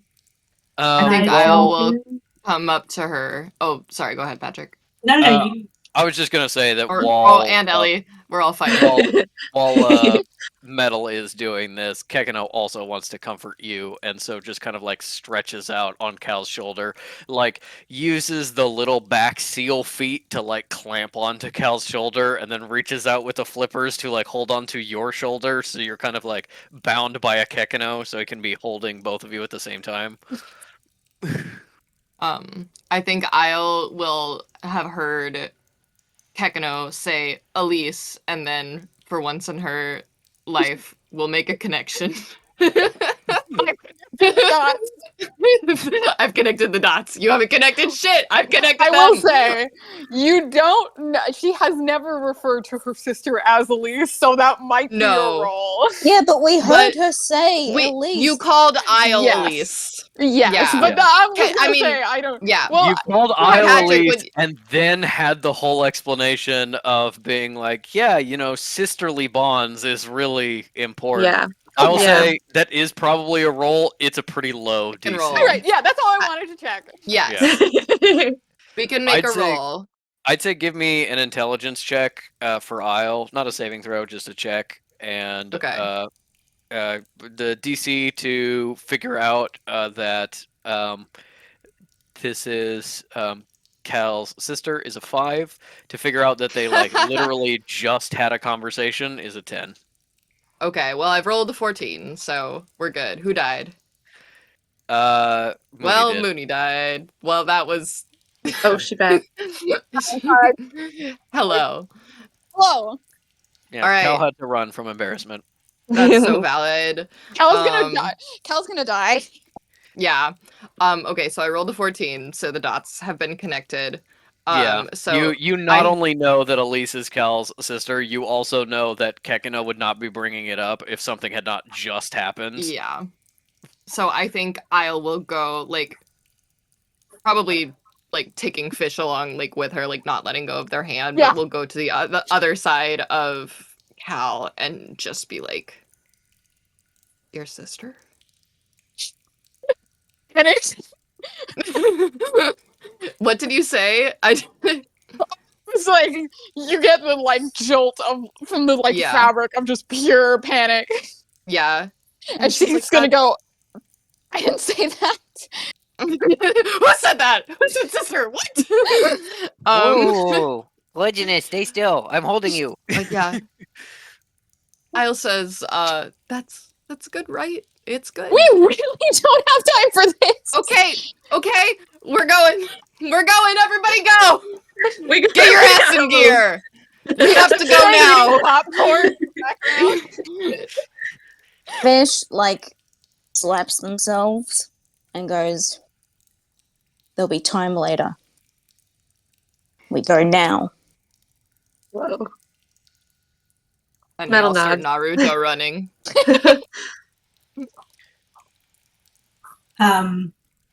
May I very quickly? Yeah. Yeah. So while this is happening, May is going to like reach out with her hand and like shift Cinna's shirt to the side to see the brand effectively that Jonas has placed on it, and she reads it and is like very angry. Let's go with the shirt, and just like looks at Fish, and in her mind is like, I think. Is it fair to say that May could read that particular decision to brand Cinna as being malicious? Like, it's unprompted and like very ever nothing out of the blue malicious. What the fuck just happened? Yes. I'm going to roll to say that you did not hear Fish say the word. 17. You didn't hear it. What are you trying to keep May from having heard? Yeah. May does not know that Fish wanted to exclude Cinna from Tekano's love. Yeah. Yeah, that's fine. That's fine. I think that's hidden enough. Yeah. Thank you. You were quiet. Yeah. I think with Jonas, there is nothing that it has done so far that is like not malicious, but there is also nothing so far that has been like completely and totally malicious. Like there's no moment in which it was like, oh, this is like the extent of what Jonas is doing. It's always just been like yeah, he's fucking with us again. Okay. May really wants to go fucking yell at Fish because I think it's fair enough that May would be like, that seemed really out of the blue and odd, and I think there's more to what happened. But also, everyone's crying and sobbing, and May just kind of stands there, but in the back of her mind, she's like, this Fish is a fucking loose unit, more or less. You know how, like, yesterday I said that Fish doesn't like how May needles people? Yeah. I think this might be an example. I know. She came at them. And she would have if it weren't for the fact that, like, the cleric is a fucking mess on the floor. So I think she kind of lets it go, but in the back of her mind, she's like, what happened? Like, she suspects something happened that Fish perhaps instigated. But yeah, stays silent. Is very unhappy that her sister just got fucking branded for no good reason. Yeah. Yeah. Yeah. And you can see that Sinner has not realized he has something written on his chest, but he is just kind of like, ow, it stings a little bit. And you can see like a little bit of like the char kind of flake off, and it's just kind of pink, and it doesn't look like it's permanent or anything like that, or even that like it particularly hurt. But being like, yeah, I can carve a message in Sinner who wasn't doing anything to Fish or like being overtly threatening in any way. I could just carve a message in his chest. I can also just like blow his chest apart if I wanted to. Yeah. Yeah. Yeah. What I'm saying is like May's kind of like, don't like that. So yeah, back to you guys. Wait, I feel like that was too aggressive of me. No. I love May. I just want to be very clear. No, I really appreciate that. No. I feel like I've been coming for everyone's throats this session. No, and I'm sorry. No. Also, it's the Absolutely rite of not. passage. Cal and May are on good terms, so someone else needs to be nasty. Needs to be tension between someone and someone. Yeah, no, that's fine. You're totally fine. Also, just to remind you, Fish is like actively kind of losing touch with their more positive emotions and kind of connection to people and caring about other people. So, like being snappish and such is completely and totally in character and warranted. It's all delicious. I think as Cal starts to get herself together and the message flakes off Sinner's chest, he just goes, "Boss, it seems like we really need to get moving and pick up the pace, I guess." May just nods. She's thinking, big thinking. And then she kind of absently reaches out, pats him on the arm, catches herself doing it, and like really quickly withdraws and just walks in. All right, let's walk and talk, everyone. We gotta figure this out before something else happens. And as you all head out and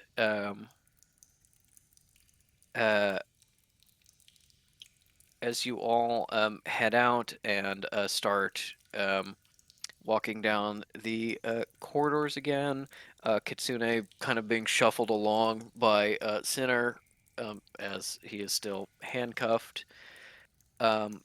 Fairly soon, you reach the large central corridor, and you realize this is, at least for now, the end of it.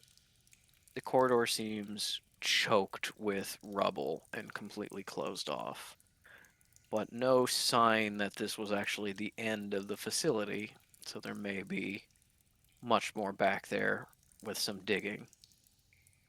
And this little corner looks like a dead end. There doesn't seem to be any kind of passages off to the side or anything like that. Then Jonas gives Fish just a little nudge.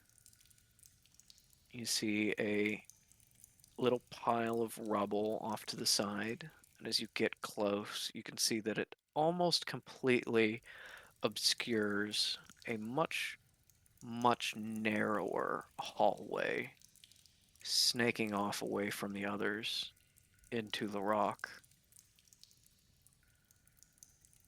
And Jonas says to you, you see how they're stacked? Look at the roof. No damage here.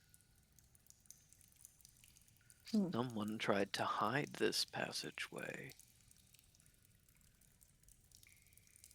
Not that well. Not that well indeed. Fish turns to everyone and says, that's the way we're going now. Well, Fish, let's find our last piece. And you head in.